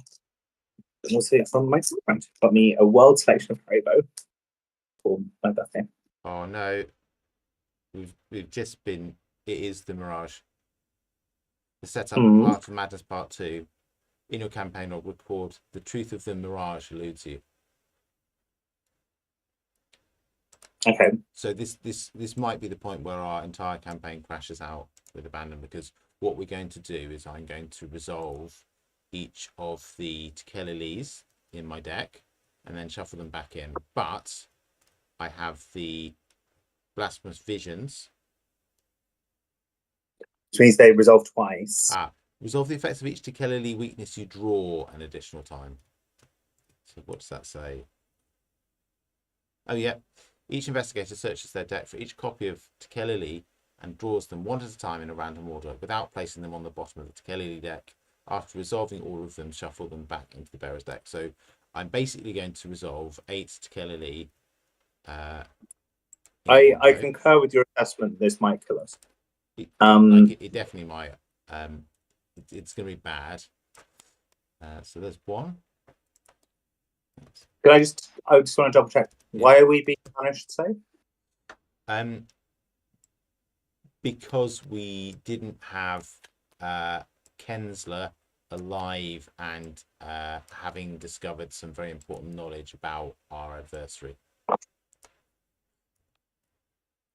So let's see. Tekelili number 1. Discard a card at random from your hand. Place Tekelili on the bottom. Okay, that doesn't happen. So we go.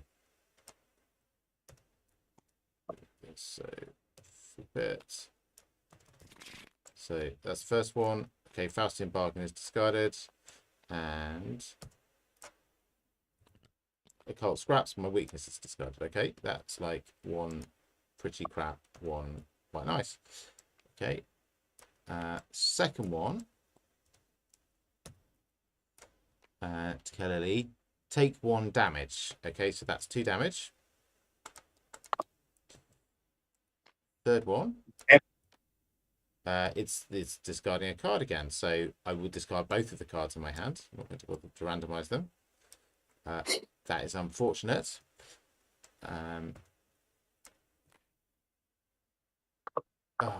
Now it gets really bad. Okay, discard an asset you control.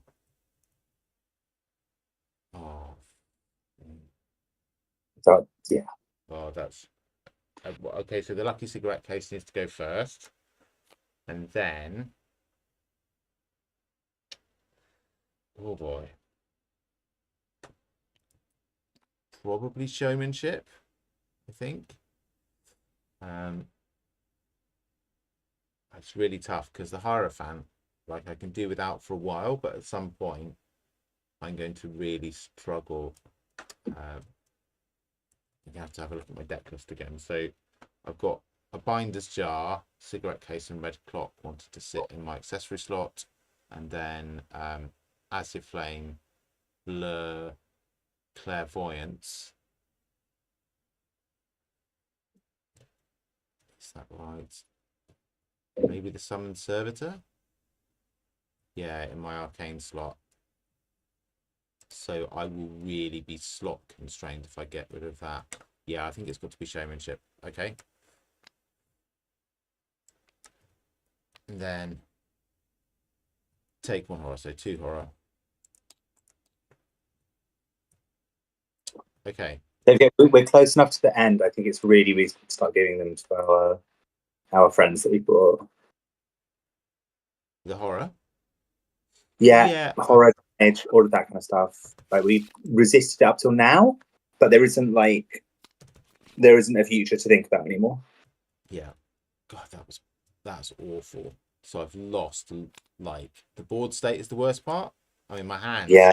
My hand as well. So I've just discarded 6 cards. One of them a weakness, granted. But look at that. Yeah, that's fucking rough. That is really, really shit. Faustin Bargain, Occult Scraps, weakness, Ward of Protection, Switchblade, Lucky Cigarette Case, and Showmanship. Fuck me, that's awful. Okay. That's so bad. Anyway. And all of those Tekelilis are still sitting in my deck, ready to cause me more pain and misery.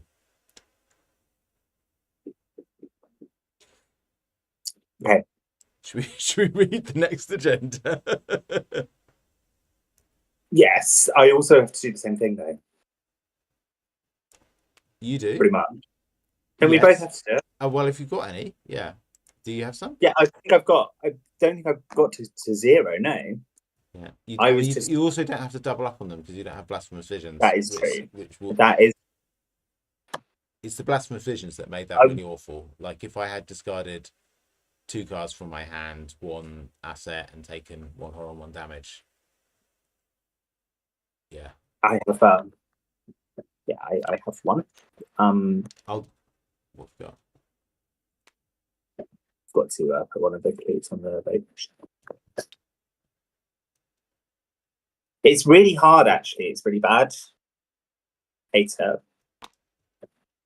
I've got to put back my deck now. It's really bad. I'm going to get the Nameless Madness enemy out because we need to deal with that.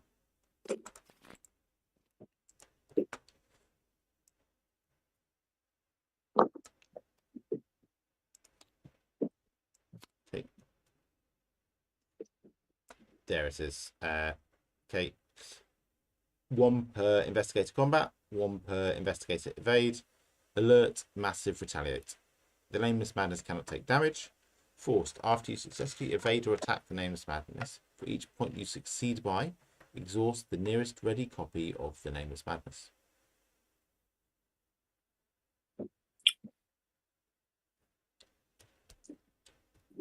That might sound quite strange to you, but there are lots of copies of this.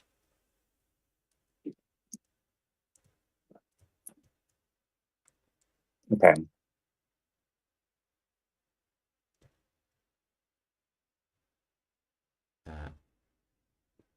Do you want to read the other the Oh final yeah, agenda? we're not. The final agenda, that which has no name. That which has no name. Tequila Lee, Tequila Lee, Tequila Lee. When one more team would be Jessica, you've missed out approximately I know. 5 Tequila. I'm aware of my actions and I stand by them. The amount of tequila I wish to say. And you want to read them all out, you go ahead.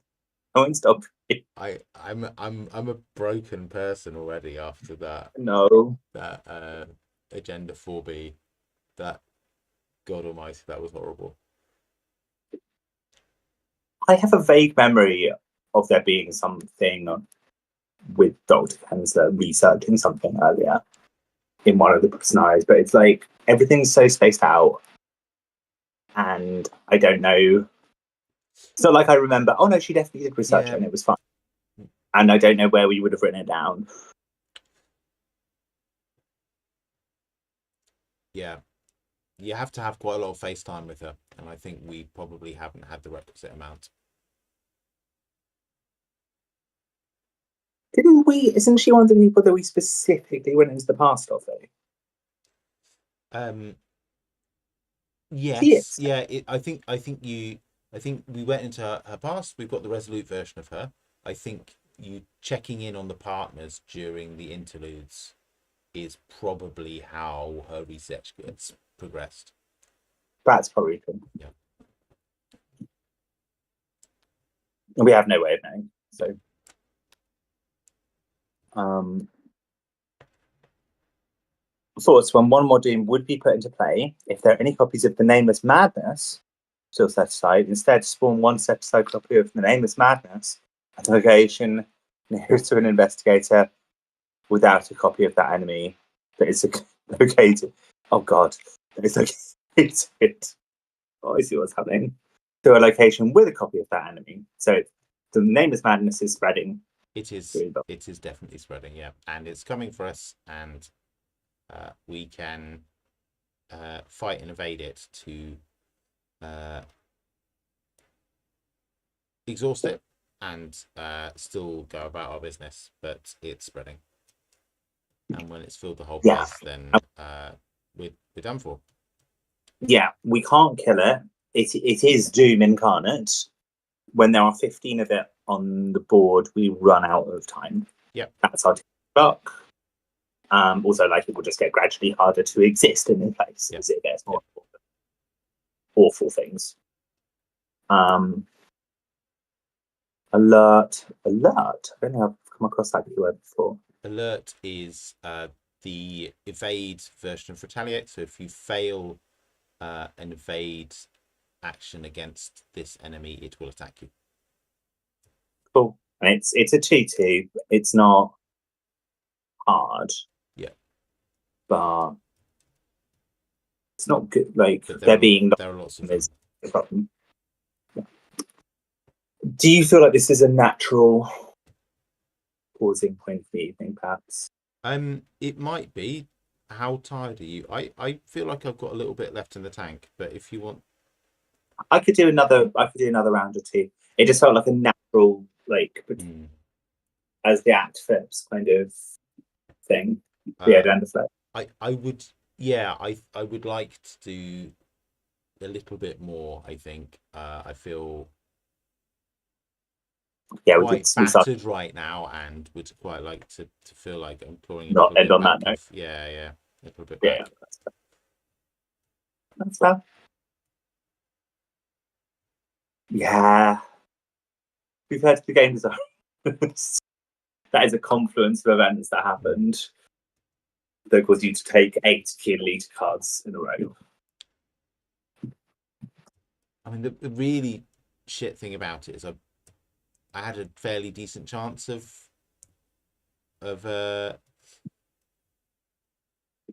like passing a willpower 3 test. Not a great chance, but like a decent one. And I was waiting until I had a really, really good chance this round to get rid of that blasphemous visions, because I knew I had those bastards sitting in my deck. Oh boy. Okay. We need some encounter cards as well, Jessica. The fun has not stopped. The Mythos phase still has tricks up its sleeve. Dissonant voices. You cannot play assets or events. Fun, please. Yeah. And I've got piss off. Nightmarish Vapors. Either lose 2 actions or shuffle the top 2 cards of the Kelly deck into your deck without looking at them. See, this is the bastard thing that's caused me to have 4 Killer League cards in here. I will, with a great degree of reluctance, lose 2 actions because, yeah.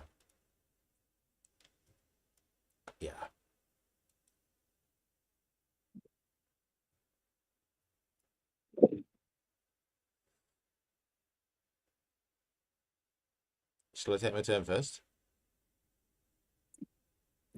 Yeah. Red Clock gets a charge on it. I get +3 skill value for my next skill test. I'm going to discard Blasphemous Visions. That's my turn. I hope that you can evade the Nameless Madness this turn. Okay, so willpower 3, I am at an 8. That is probably okay now. Yeah. -3 as there's an ancient one enemy at my location. But that's still sufficient to discard this card. And that's my turn. Cool. Should this be engaged with one of us? It's massive, so it's considered to be engaged with both of us by dint of being in the same location as us, but it's not. We don't put it in our threat area or anything like that. Cool. Okie dokie.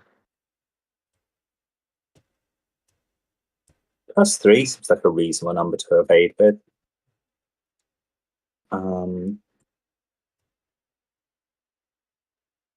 It wouldn't be a +1. Oh, and I'm already at 4. I absolutely do not need to use Anu for this. That would be the worst possible use of Anu. Oh, you absolute Well, bastard. I can't even take that turn without taking a attack of opportunity from the name. I was going to say, why don't we pretend we did these turns the other way around? Yes. I noticed, and I thought it was such an easy fix. You didn't want to intrude on my private grief, and I appreciate that. That's nice of you. Yeah, we'll do these turns the other way around, as you say. It's all right. My only thing is it's going to take attacks of opportunity at me if I miss, which I'm likely-ish to first time I do something of it. That's fine. I'm just going to lift that. And it begins. Okay, let's cancel it. If ever there's time for Avery Claypool to make himself useful, that's it. So that's a single -1 and nothing else happens, right? Okay. No, it's cancelled. It's cancelled. Cool. Then they're evaded. Yeah.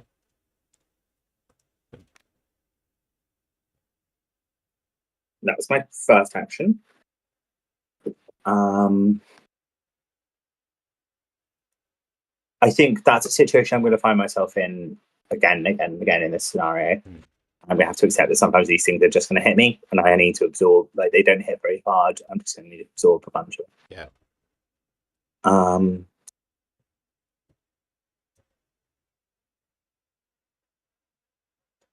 We need 2 clues to get into the mist pylon. Do I have? So I was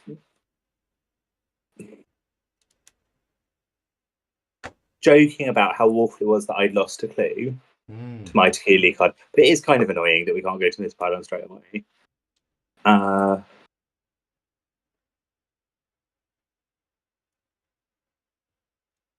If I were you, I would save the mineral specimens for when they are also doing damage to pylons. I agree.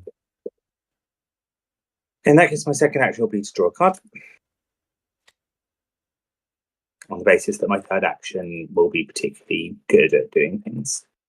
But for my third action, I'm going to play Winging It from my discard pile. Right. Which will take the difficulty of this place down to a 1.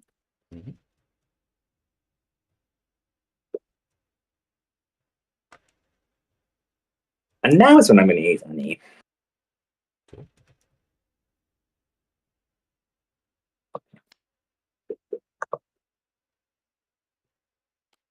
Then 4 versus 1.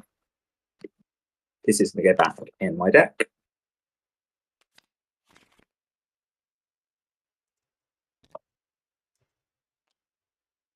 Fantastic.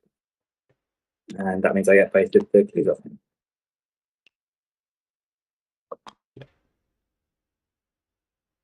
Oh, there are more clues on there.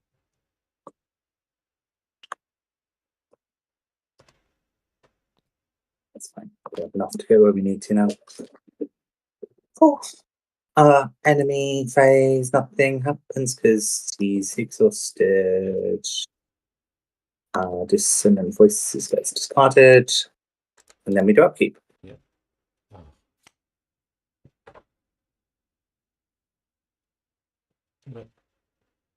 Okay, look, good news is on the way. I'm taking my turn first at the start of the next turn, okay? Did you see what I drew? I just want to complain about it. You know how I agonised over whether to get rid of the Hierophant or not, Oh, and then threw away other nice cards instead. Yeah, that's just what happens. Hey ho. I don't think it was the wrong choice. It's just unfortunate that I could have made a different one. I also note that burn after reading is now useless. Right? why? Because there's no doom on the agenda. It's not completely useless. I can still get clues with it. Yeah. Sorry, it isn't completely useless. But yeah, it's not as useful as it might have been. Yeah, it's not the cool. I'm literally going to burn my deck to win as the scenario comes to an end thing that I thought it was going to be.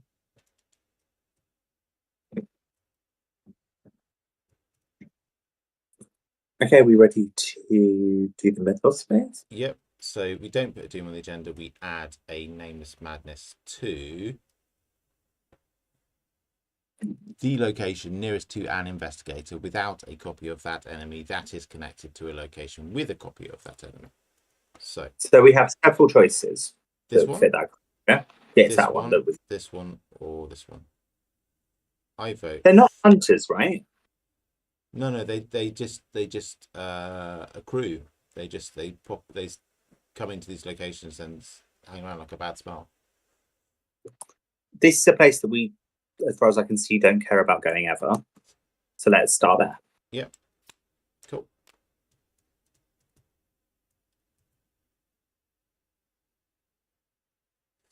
Do you want to draw on a counterpart?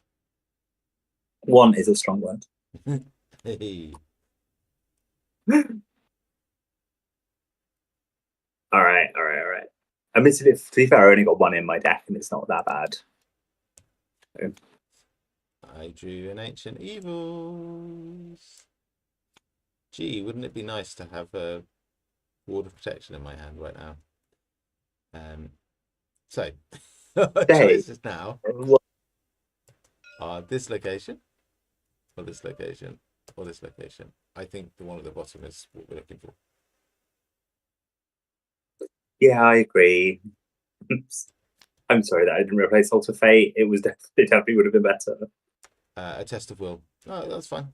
Don't worry. I think it's important to go for the cards that excite you and interest you. Yeah, and in my head, it's like, well, taking a Doom off proactively is in a lot of ways even better. Yeah. And it's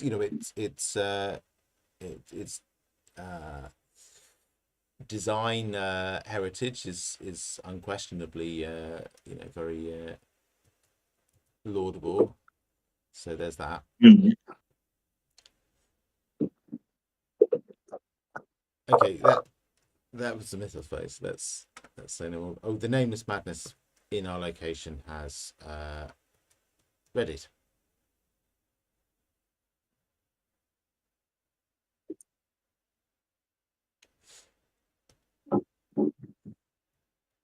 So we do now have clues to go to the next mist pylon, right?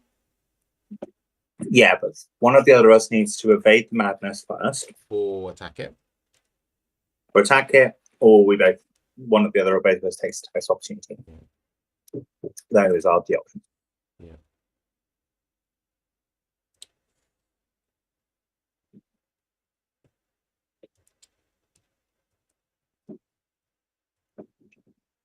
Yeah. How do you fancy evading it?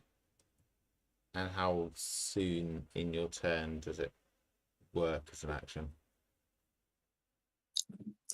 This is the problematic thing, is when I start a round engaged with an enemy, it's always if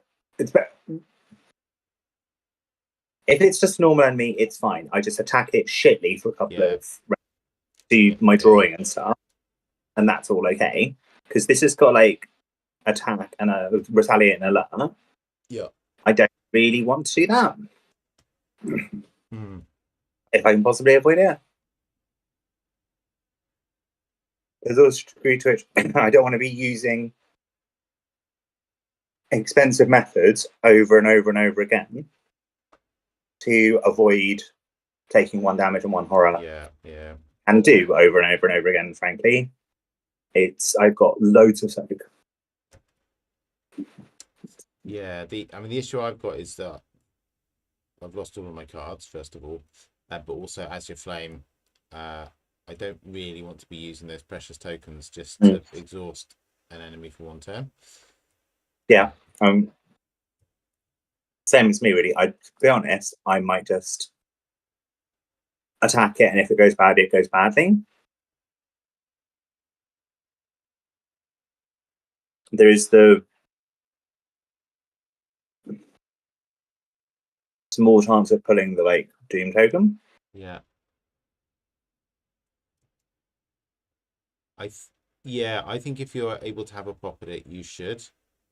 With my basic actions are not great enough to be really confident I'm going to beat it. Like I'm 3 combat and 2 agility. And with the alert and retaliate and my current health situation, it's probably not a great idea for me to. Okay, I'll just do it. Like I said, I'm actually fine taking the odd attack opportunity of these things. You've also My got only worry is, yeah, I do. The way I've been using Angie is to wait until the good attacks. Yep, yeah, that makes sense. Yeah, it makes sense. No, I think you're right. To be honest, it completely nullifies the possibility of fading by a doom increasing amount. Okay. So we are increasing. Okay, we're now doing this at a +3. Is the answer. Well, it was the right thing to do. Yeah. We have failed, but we've not failed by 3. Yeah. Which is great. I get to finally get to draw a card.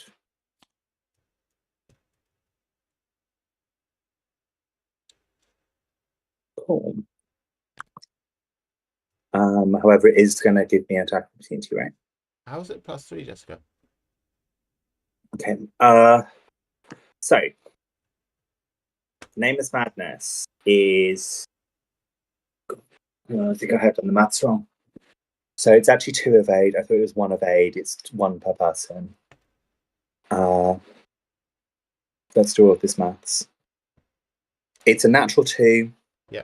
We do from Quick Learner because it's my first action. Mm-hmm. That brings it to 4. Mm-hmm. Admit, I thought that number was 3. Mm-hmm. I then bring my number to 6 with Anu. Yeah. So I failed by 2. I haven't failed by 1. I thought I'd only failed by 1, but either way, it's not 3, so that's good. Fine. But it attacks you for being alert. It does.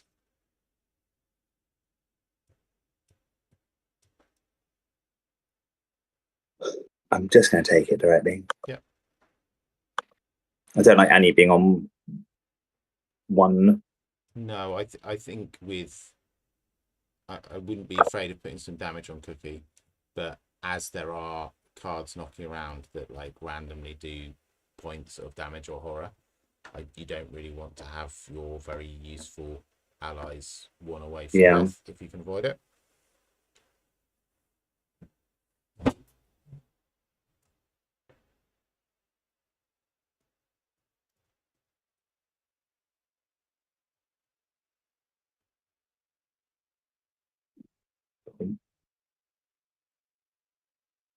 I think that will be very useful later, James. Cookies. Mm-hmm.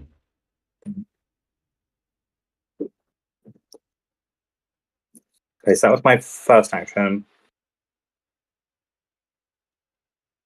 My second will be to do it again, but +2 this time. Mm-hmm. Again, at +2, but without any help. I mean, so that's a frost token. Mm-hmm. Which is -1, right? Yes. -1 and draw another. Oh, It's probably fine just to click it again. yeah. Cool. Cool. Okay. That's an Yay. evade, right? Evade. And 2 up, right? So this one gets evaded, and I guess one of the others, but it probably doesn't matter. 3 up. Oh, 3 up. Okay, they all get evaded. Mm. Cool.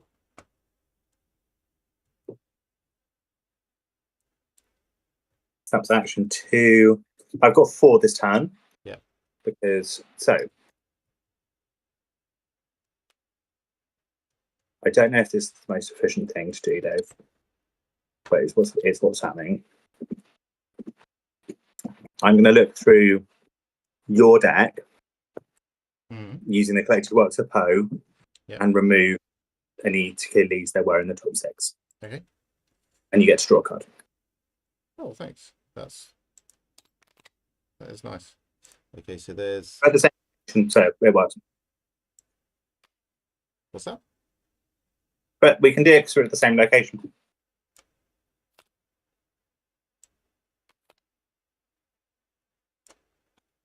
We can do it because we're at the same location.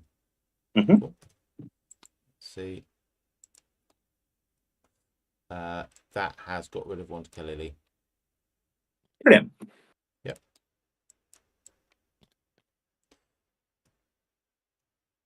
You shuffle the deck and then you draw a card. Cool.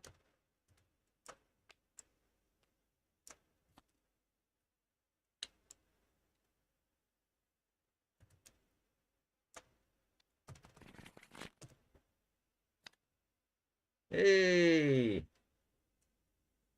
Well, do you know what, Jessica? It doesn't matter. This is the last scenario of the game. This wretched thing can just sit in my hand, mocking me, but not doing anything bad to me for the remainder of the game.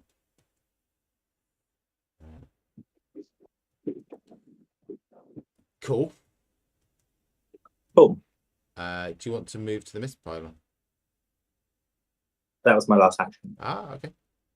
Like I said, I don't think it's necessarily the most efficient thing to do. I just thought you could do with some TLC. Thank you. Appreciate that. Thank you. 8 times. Oh, mate. Red clock. 2 charges. I may move up to 2 times, so I'm going to move into the mist pylon.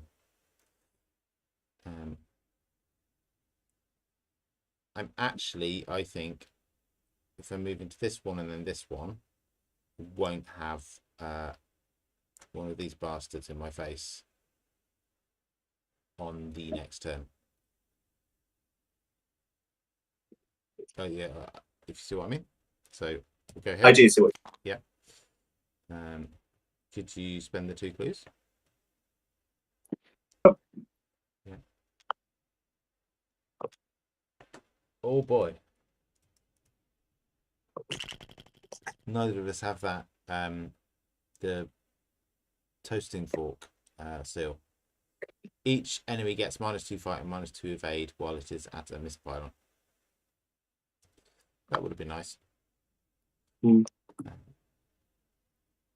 So it's 2 fight and 6 health. Action 1. I'm going to use Azure Flame. So I am at an 8 versus 2. That's success. 3 damage, and I use Azure Flame again. Again, 8 versus 2. And I believe that's also a -3. So that's 6 damage. So that is that right?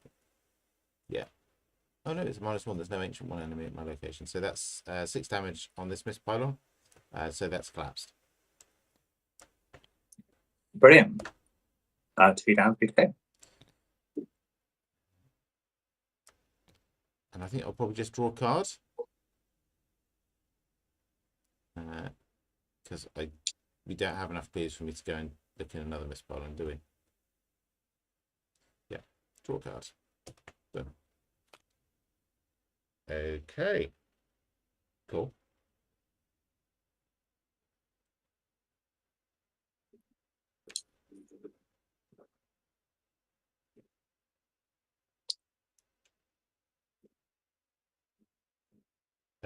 Should we do an upkeep phase?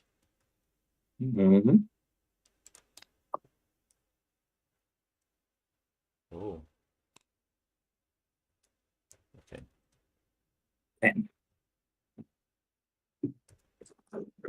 I've got power word, but it doesn't work on elite enemies, which is a shame.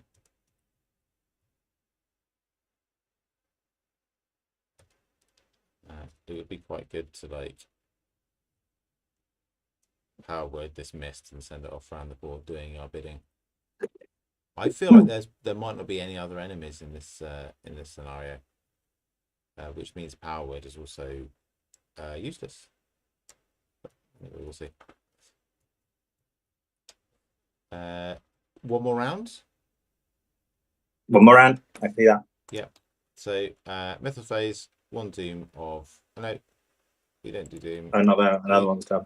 We don't do doom anymore. That's not what we're about. May I put the enemy on this location? Yes. Like that gives me no way out of where I am. Yeah. My thinking is that your way out is to go to this mist pylon. Okay. Yes. Right. Yeah. Also, shouldn't this enemy maybe have woken up and attacked me?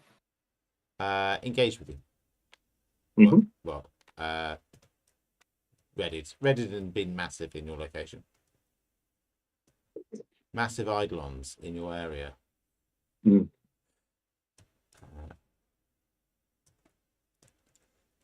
Encounter cards. Yes.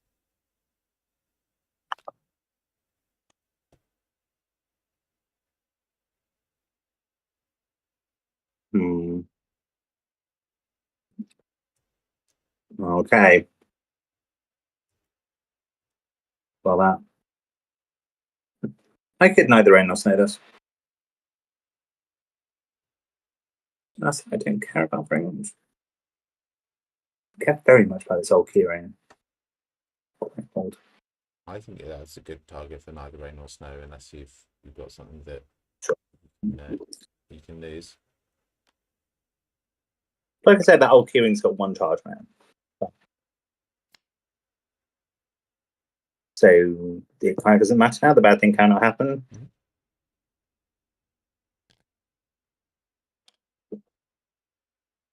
Cool. Yeah. I don't know if I failed or not, but as the bad thing doesn't happen either way, I'm not doing that. Yeah. Cool. And I also have quick chill.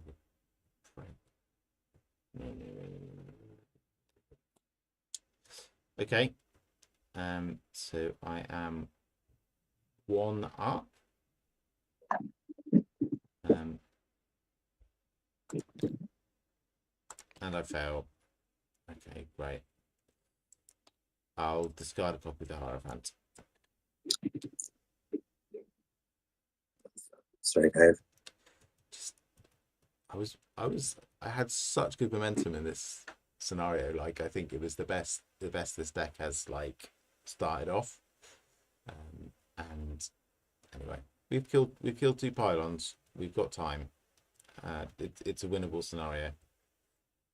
Yeah. I should go first, I think. So get a charge on the red clock, which gives me an additional action this turn. Actionlessly, I will use Dexter's ability to boot as a flame out of play and get clairvoyance into play, costing me 3.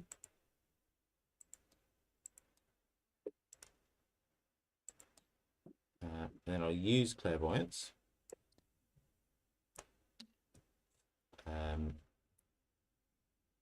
On this location, so that's Shroud of 2. I'm investigating a 7 versus 2. That's frost token, so that's 6 versus 2. Yeah, 4 in total. I am trying to notice the times when a second frost token doesn't come out, and it hasn't happened at all yet today. Yeah. They're jinxing itself. Yeah, so I get two clues.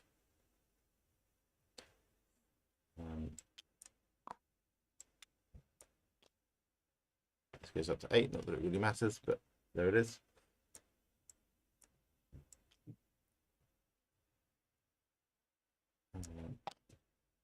Then I move into this missed pylon's location, spending those 2 clues.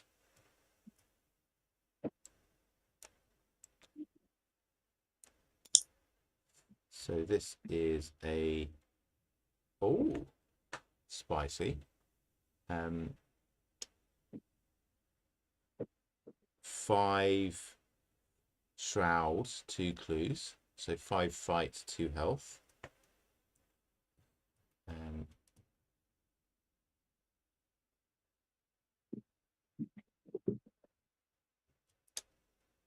If I just have my showmanship right now, this would be really, really easy.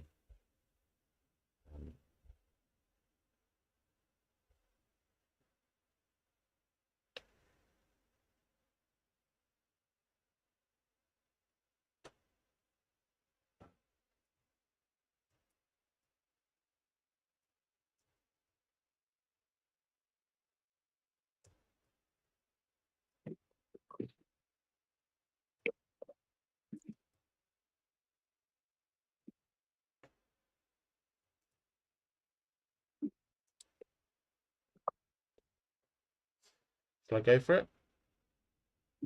No, I'm going to draw What's the test? It's 7 versus 5. I'm going to draw 2 cards for my last 2 actions. Yeah. I think if we live in fear of the doom token, that's also how we lose. Living in 3% fear of 3% chances. Yeah. Cool. Okay, that's me then, and that was the right call because I've got 2 cards in my hands that are kind of useful.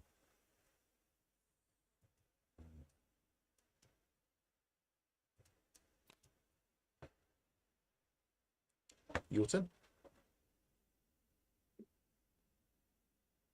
My chances of succeeding an evade test without unused help are quite low. They're not actually a huge amount better with unused help.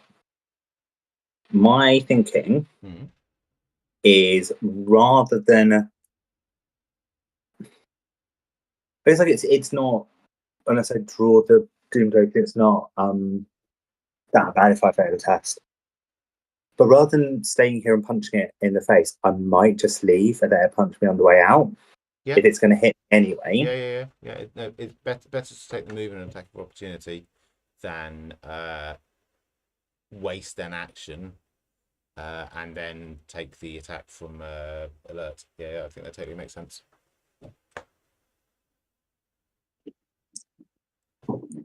Yeah. Yeah. If it was just the fail, I take the fail. Obviously, my character wants to fail, but okay. So it's this pylon next. This top one.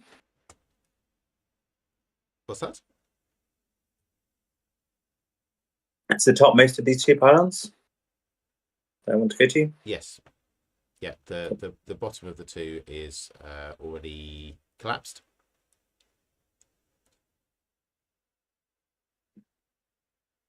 Cool. I will. Yeah, I'm gonna Annie port my way around there. Taking attack opportunity. Oh, well, hang on. You don't take an attack opportunity. You didn't take an action, did you? You just moved. I did. I just moved to a connecting location, but surely. Okay. You moved to a connecting location, but you didn't take an action, which is what would trigger an attack of opportunity because you engage with an enemy. I think I shouldn't have lost an action earlier than when I moved. So I think the way that Frozen of Fear is worded is it says the first time you take an action to do one of these things. Oh. We could check the discard pile. That's It's going to be that's. You get anal with me, Dave? Do that. It's that something like you perform one of the following actions. Yes, you're right. You're right. Yeah, you shouldn't have. You shouldn't have. Yeah, yeah. It's all right. I'm sure that we. This is great. This means I can always get myself out of trouble like that. Yeah, that's awesome. Okay, I find it statistically unlikely that none of these seals are seals that we have. Don't we each have a seal? We do. We just haven't got them activated. So I've got the one that works over here that gives us +1 to each of our skills. Okay. But we haven't seen any of the locations that activate them. And I think the locations. I think they were in the last bit. No. They're these facility locations. These but okay. But I'm not sure that running around and activating them is worth the benefit. I think we should just destroy these pylons and get out of Dodge. Yeah.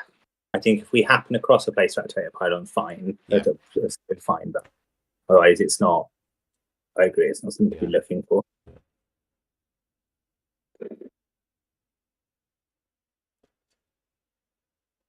So I've still got all 3 of my actions. Are you in the same place as me? Yes. All right, my first action is I'm going to go to what I suppose because. Thank you. Top 6 cards. Yeah. So you need to rebuild your board state. Yeah, it's absolutely true. Yeah, that has also got another Tekelili out, which is very welcome. Half of them gone, right? That's half of them gone. Yeah, it's half of them gone. Yeah.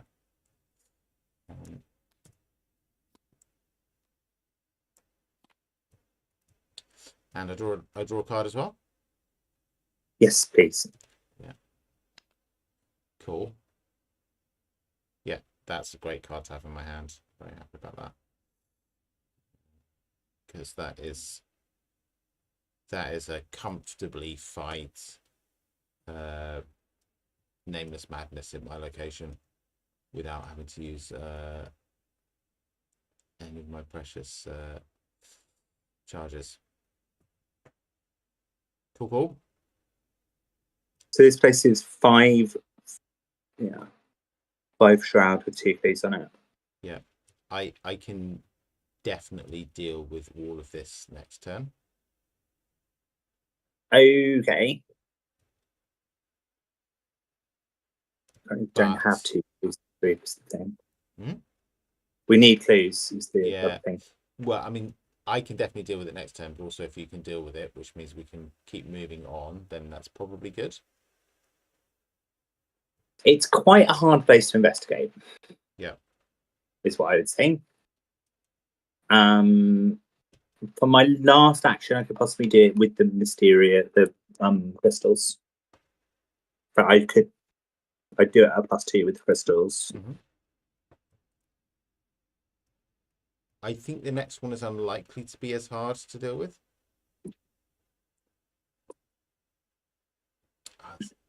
Do you know what, that bloody Tekelili that dropped one of your clues? That's actually it's really messed up our entire mojo. We're just out of sync somehow. So I could move down here and just do it down here. Do what? Get clues, where it's much easier to get them. If you've got this sorted, and what I'm actually doing is getting clues, why not do it at a place where it's really easy to get clues? Okay, yeah, do that.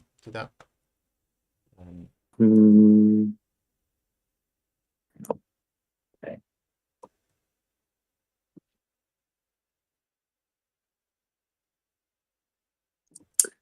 Testing evens. We're not going to draw the Doom token.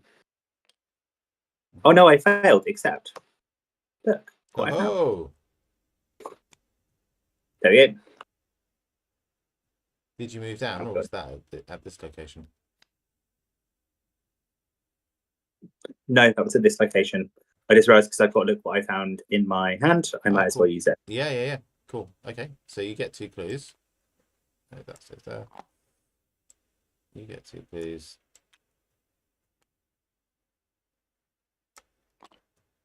The location gets 2 damage, so that is another pylon. 3 of 5 destroyed.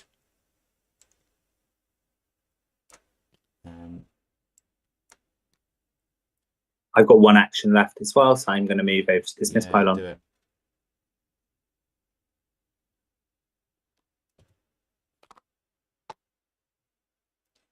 So that's a 3 fight and 2 4 health. Yep. Oh, that's the Bishop, isn't it? Which, oh god, neither of us have.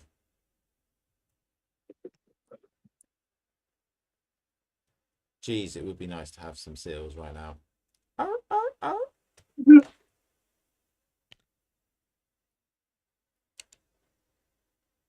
Okay, that's my go. Cool. That's us both done, isn't it? Mhm. Enemy phase, nothing happens. Upkeep phase. Okay.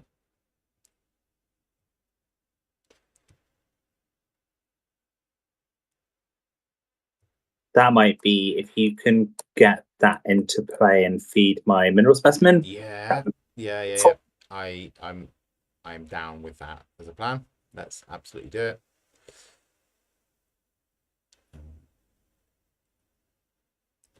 Cool. Mythos phase first. We place a Nameless Madness, which I think has to be on my location. Cool. I take it then we're going to do 1 more time. Oh, we were finishing. That's fine by me. Should we? Yeah. Yeah. Yes. If you're keen, I'd lots of sugar now. I'm in. Yeah. You have absolutely done a number on that Haribo. Yeah, I wrote quite a big that I've torn through. Cool. I need to have 41s. Draw an encounter card.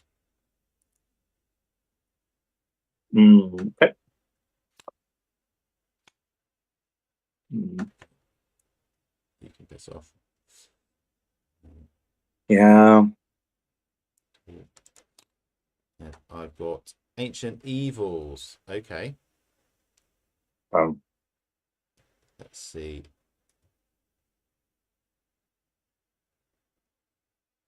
Yeah, I think that needs to be your location. Okay.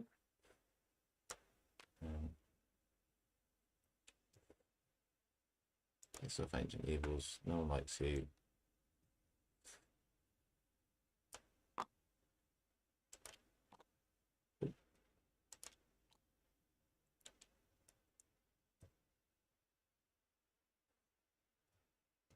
So you definitely need to leave this location before it gets bad. I already have a plan. Okay. How about I go first though? Because Sure. hopefully I can evade both of these with 1 fell swoop. Great. Then you need that. Yeah. So I'll hit it.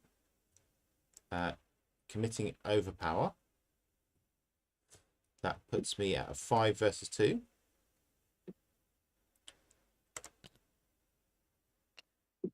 That's a frost token. I'm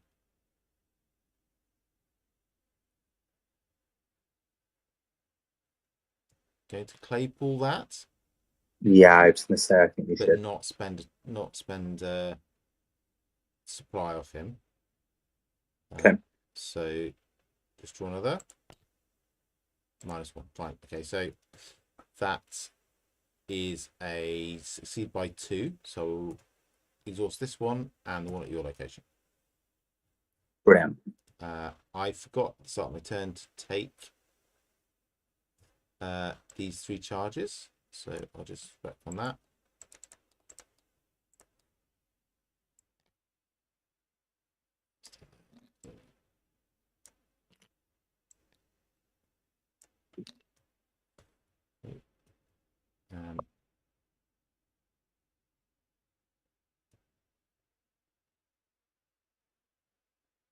Are you able to deal with that pylon where you are and move out of there? I reckon so. I reckon I've got enough resources, all in all, to just deal with it. Right? Okay, cool. I think I can't do anything very useful because um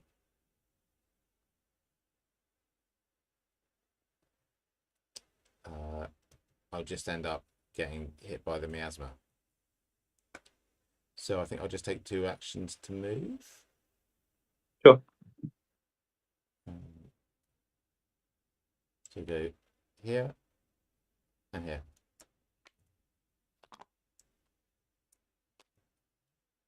Yeah, I'll move out of this location no matter what happens at the end of my turn. I'll save Annie for it. Yeah.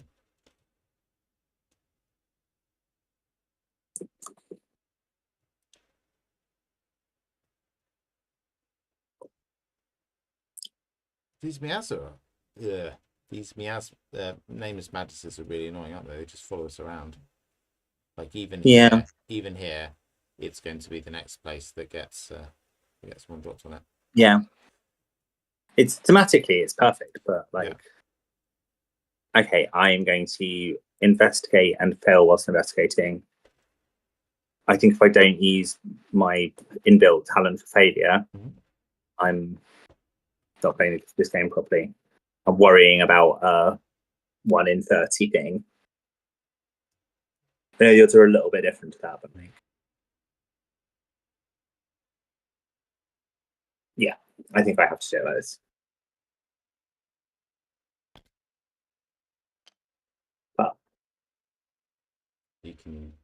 I already failed. Okay. But I also choose to fail. I choose to fail and one Yeah. skill. That's a great result, isn't it? I think that's the first time that you've used that ability to choose to fail. Yeah, it is. Were you not on 2 and 2? Huh? You've Yeah. So sorry. Yeah. You should be on 1 and 1 now, right? Yes. Please, would you sort that because it's not doing. Okay.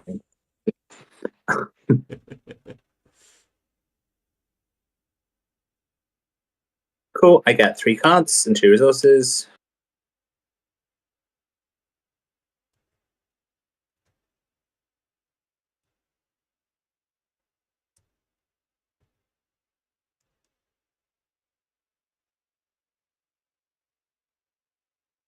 How many?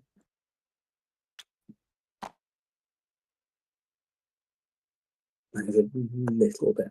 Oh, I've still got 3 actions left. But fine.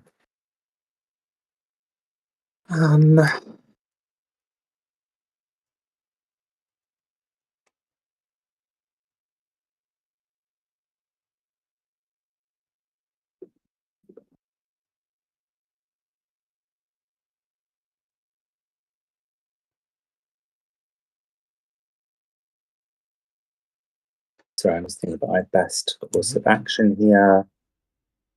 I definitely want to get all 4 off this turn and then fuck off with Annie. I have 3 actions for which to do it.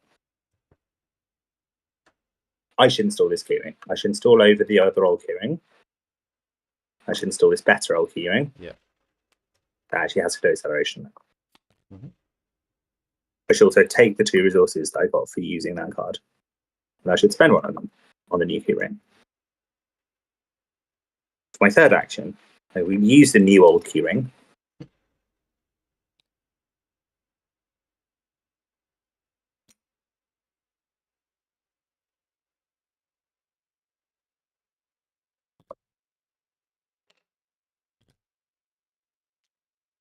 Cool, can't go below 0, and it was at 0, which means that we get 2 thingamajigs. Cool. So that also does 2 damage to the mist pylon. Indeed, it does.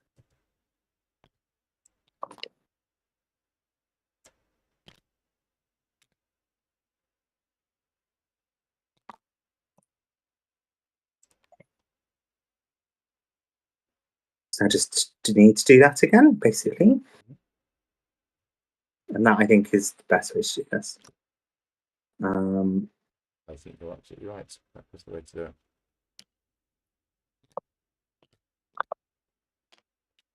Sick. Cool. Now jump on Annie's back, laughing at the miasma. Oh, hang on, is this?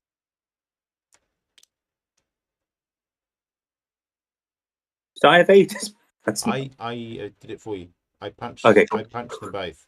So Thank you, for each point you succeed by, exhaust the nearest ready copy. So I succeeded by 2, so we got 2 for the price of 1.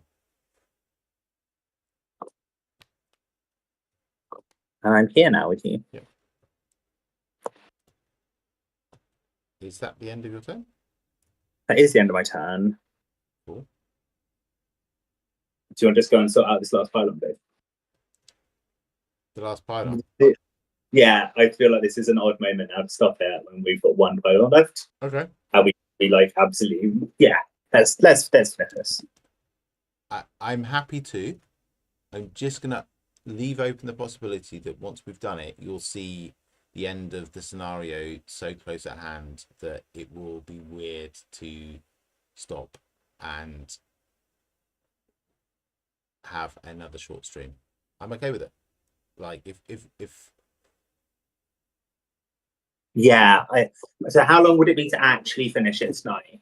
Probably more streams than I have, right? It could be another half hour, 40 minutes.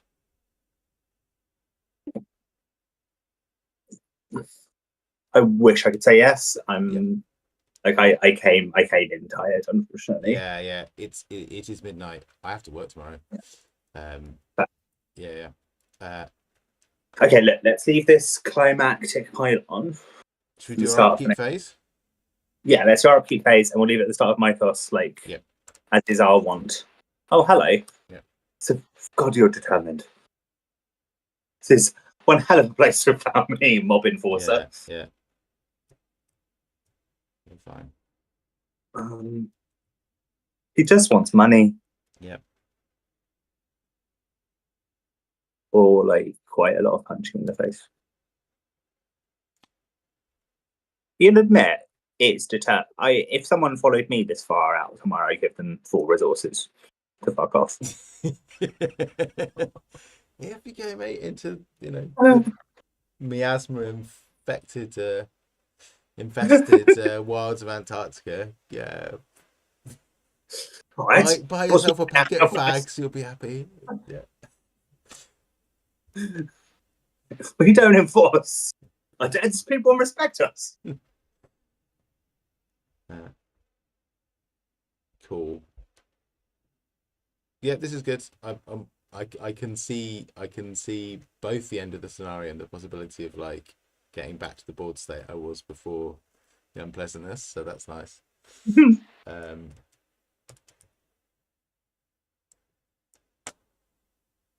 Okay. Let's make this big. There we are. So Spawn a dude. Spawn a dude. I still didn't hear what that was. Spawn a dude. One of them nameless ones. Oh, we're going to do the Mythos phase as well. Oh no, we don't do it. We leave it at the start of Mythos phase. Yeah. I was going to wrap up. It's time, isn't it? It is time. It's time. Cool. I don't think we need to say anything to wrap up. I feel that we can win this campaign, Jessica, which I did not feel when that agenda flipped. That's good. Yeah, one more pylon to go, and then some other things. Yeah, we're very, very close. Yeah. Thank you. It's been a really fun evening. I haven't laughed all week as much as I've been laughing about Paulo's bloody cafe. Because you recognise it, right? You recognise when you get a little bee in your bonnet about. Yeah. Oh, man, I really the do. part of my brain that keeps just running numbers and going, it must be good. Why isn't it good? Something must be done. Thanks, Jessica. It's been a blast. We'll do this again Right. soon. Yeah, I think almost certainly before UK Nats. cool. Yeah, I believe in us. I leave that to you. I'm gonna go All right, and buy my ticket right now. fantastic. Text me to know you've done it. Yeah, I will do. Thanks everyone for spending time with us. It's been a pleasure. We'll Thank catch you, you everyone. soon. Yeah, have a nice evening. Lots of love and good night. Bye bye.